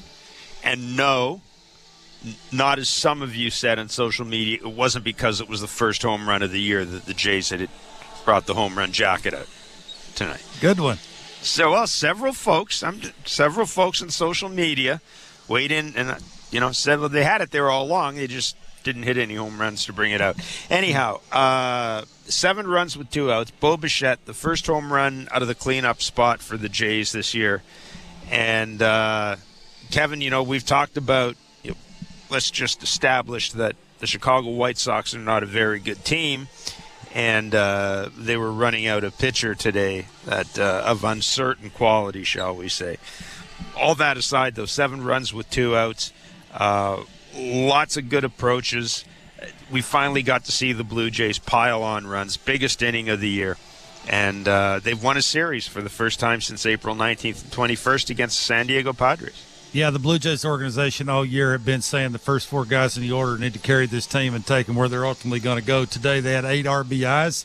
They were on base 9 times. That's sort of recipe of how this team's going to win. You mentioned it. Look to me like Bo, see it, stay squared, right? It's when his front foot lands, he's trying to clear the hips, but the shoulders still have to stay squared for him to be able to stay through different windows, different quadrants of the strike zone.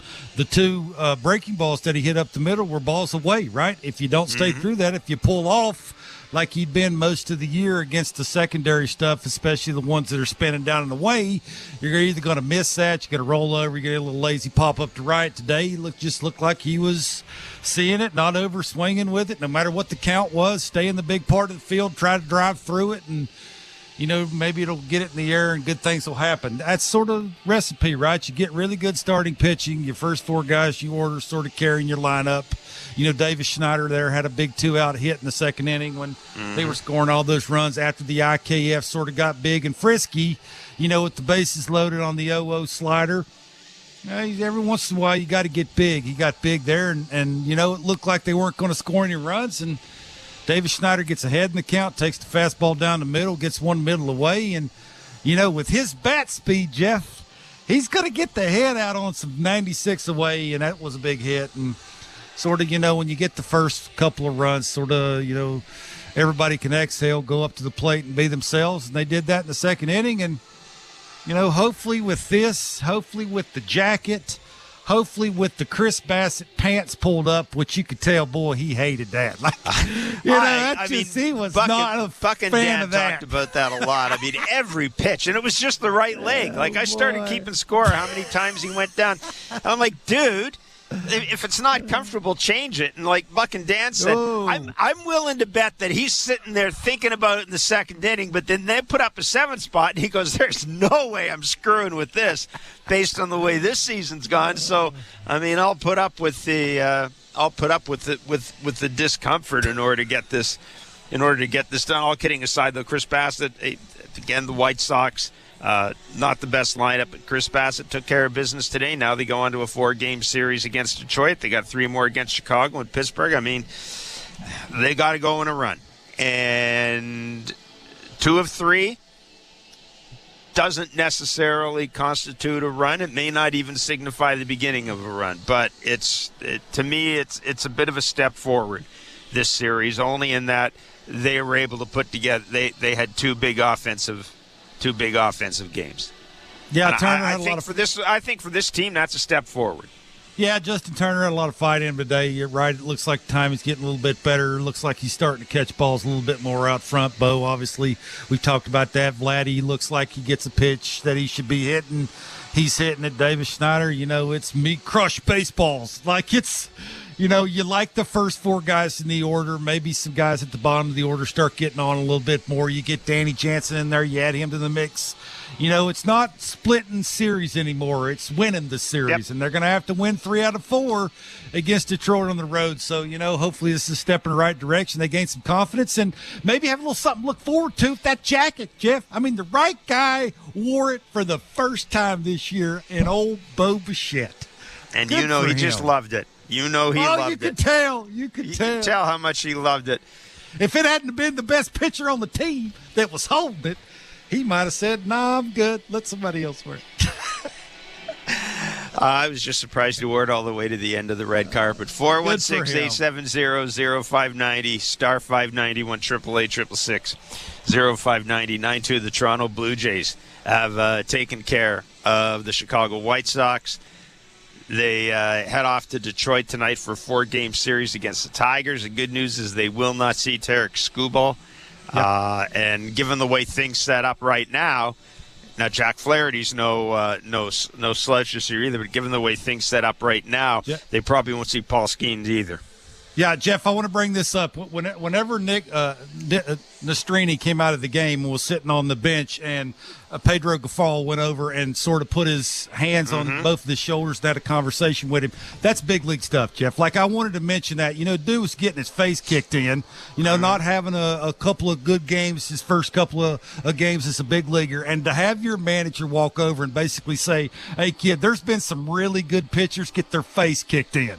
You'll be all right. Keep working.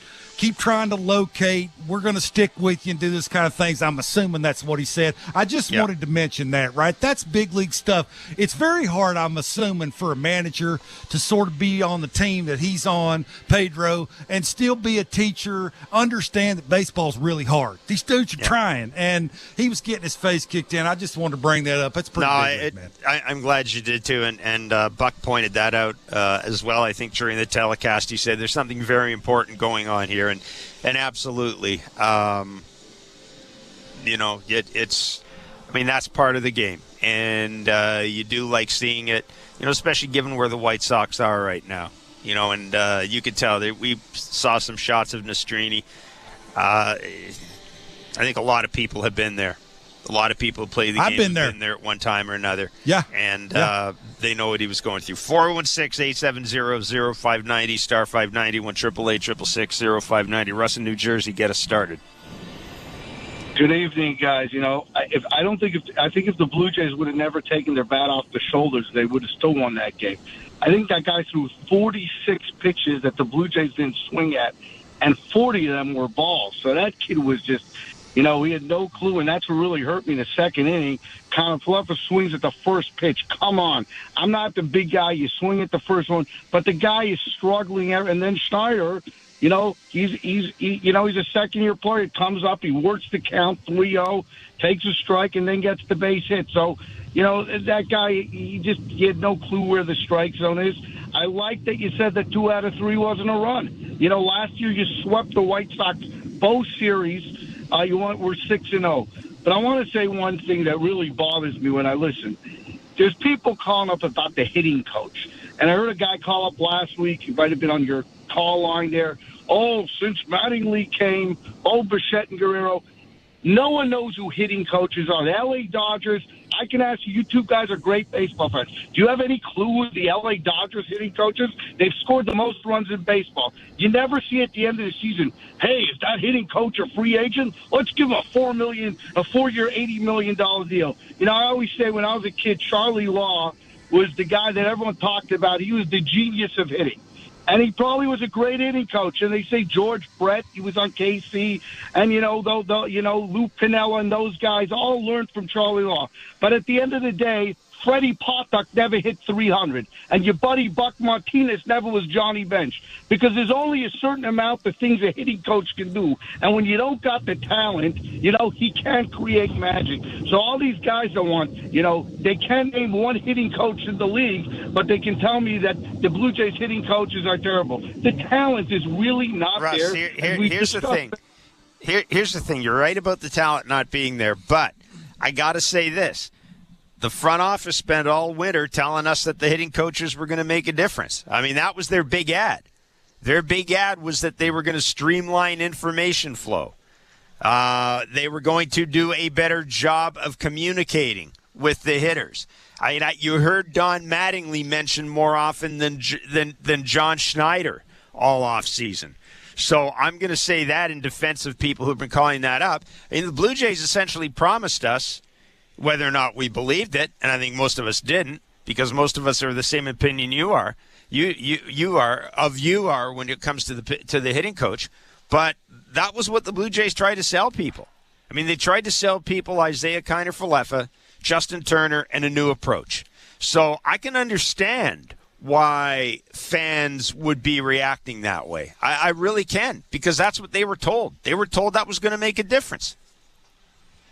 But if you watch baseball for all these years, does anybody know who hitting coaches are? It's a bunch of baloney, and Atkins has tried to sell us. Listen, that press conference on the weekend was a joke, trying to sell people. He'll try to sell you whatever he wants. But I called maybe the 5th or 6th game of the season and said, this lineup? You got to be kidding me. So, listen, it's a long season. We're 48 games. That's about 30% of the season, exactly. So we'll see what happens from here. But like you said, you got to go win 3 out of 4 in Detroit, and you got to go sweep the White Sox. 2 out of 3 is not good. I know baseball's a tough game, but that team is terrible. Yeah, you're right. Thanks for the call, Russ. And you're absolutely right. They 2 out of 3 is the bare minimum for about the next month and a half for these guys if they want to have a chance. And it really is. After Pittsburgh's going to get tough again. Correct, it is. But you know what? You're getting in the East. Yeah, but you're still going to have a chance. You're still going to have to win 2 or 3.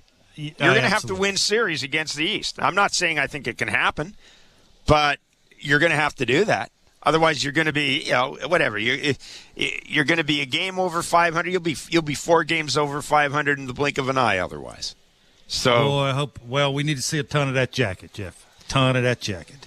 416-870-0590, star 590, 888-666-0590. The home run jacket has returned. Jimmy in Hinton, Alberta. Were you happy to see the jacket, Jimmy? Come on, I know you were happy. I know you were cynic about these things, but you were happy to see the jacket, weren't you? Yes, sir, I was. The first time the jacket came out, I'll admit I was not a fan. I'm 53. I just wasn't a fan of it. But when I saw that jacket tonight and the Canadian flag rolling down the sleeve, I'm in. I'm sold. That jacket's got to stay. Have a good night, gentlemen. Thanks, Jimmy. I'm sure it will. I'm sure it will. See, they got to start hitting homers, Jeff. That's yeah. As long as, as long as it stays the home run jacket, given the way things have gone this year, we may have a doubles jacket or something like that. But, Based on balls jacket. Based on balls jacket. An underlying numbers. An exit velo. I'm waiting for the exit velo jacket. Every time you hit a ball over 103 miles an hour, 100 miles an hour, you get to wear the exit velo jacket. You got to be like nice that? Now. They won 9-2. They wore the jacket. I know. I'm just having a little fun. The red carpet's been. I'm surprised no one. I mentioned this to you. The red carpet's been there for like a week, if not more, and nobody made a big deal about it. Now, granted, it wasn't like they were walking down it a whole hell of a lot, but, I mean, it's been there. Anyhow, the home run jacket's back. Take your word All's for right it. with the world. I was trying to figure out how to break down swings, Jeff, while you're worrying about carpets. I'm just saying, man, the carpet was there. Chris and Stony Creek, you're on Blue Jays Talk. Jeff, how are you guys? Doing well, Great Chris. show, What's up, man? as always. Thank you. Welcome to the Hate on Ross Atkins show now, right? This is what this is. It is, bro. I'm telling you, and you know what? It's because the roster construction is not very good. So it's so it's the Hate on Ross Atkins show, right? So, but the real reason why I called was, when you look at I want to comment on something you said earlier about how you've come to terms with the season, and I think when it comes to baseball, and you look at the addition of the wild card, right? I think the Yankees and the Orioles are going to take, obviously, they're going to take the division, and then they're going to take one of those two wild card spots. So ultimately, do you think the Blue Jays are better than these two teams, which is the Mariners, the Twins, the Rays, and the Royals? Did I miss anybody within that? I think. I mean, right, so, I think Houston will be up there. Will and the be Rangers. Up there pretty soon. The Rangers and the Rangers. The Rangers. I missed the Rangers. No. I missed the Rangers. You think Houston's going to straighten it out? I don't think so. I think they're going to finish sub 500. I think. Yeah, but I think they still may put themselves between the Jays and that third wild card spot. No, honestly, right now, no. I don't think they're. I think they are what their full value for their record, given the way they've hit or given the way they haven't hit. I don't look at this record and go, wow, that really doesn't reflect the type of team they are. Nope, it reflects the type of team they are right now, and that's when I say coming to terms with it. That's kind of what the way I've looked at it until this lineup, maybe with Bo and Vladdy, it's shown a little bit of life. Although, again, it'd be great. I'm glad Bo hit a home run to dead center. It would have been nice to see Vladdy turn on one and put it into the 500 level this homestand. Mm-hmm. Definitely.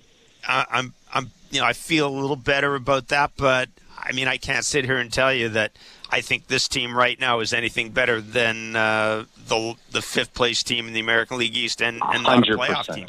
Because I don't think they are. I don't think they are. Let me ask one follow-up question to Mr. Kevin Barker, being a professional baseball player, okay?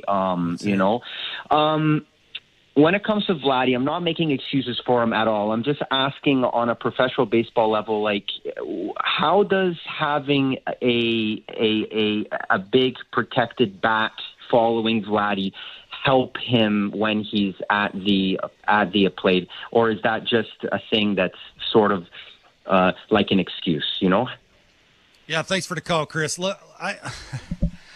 Look, I think it depends on who the person is, right? I mean, we talked a lot about Teoscar and about sort of the mentorship that he would give Vladdy, right?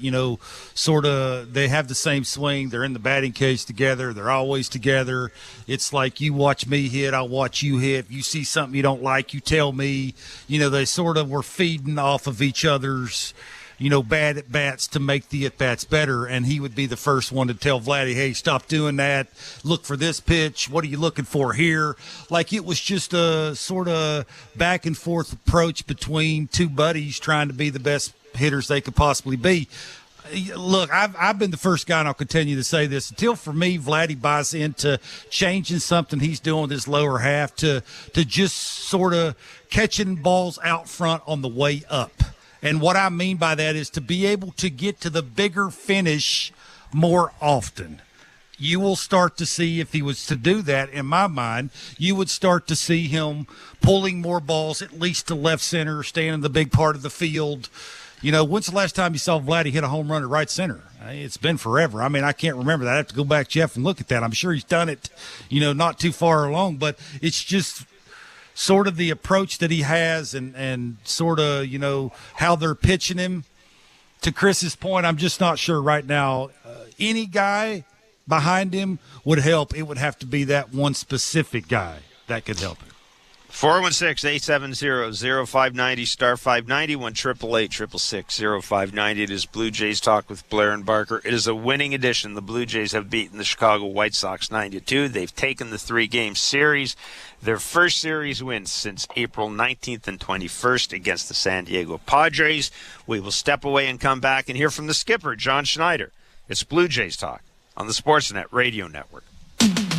If you're looking for a fun day, did you know the day before Monday? Junior J Sunday. You can paint your face, come and meet Ace and run base to base. Junior J Sunday. So many things to do. You can bring your crew and even mom and dad too. Junior J Sunday. Sundays are for Junior Jays, and with all kinds of cool new games and activities in the exciting outfield district areas, there's no end to the family fun you'll have. If you're feeling the song, grab your dad or mom, visit BlueJays.com. Junior J Sunday.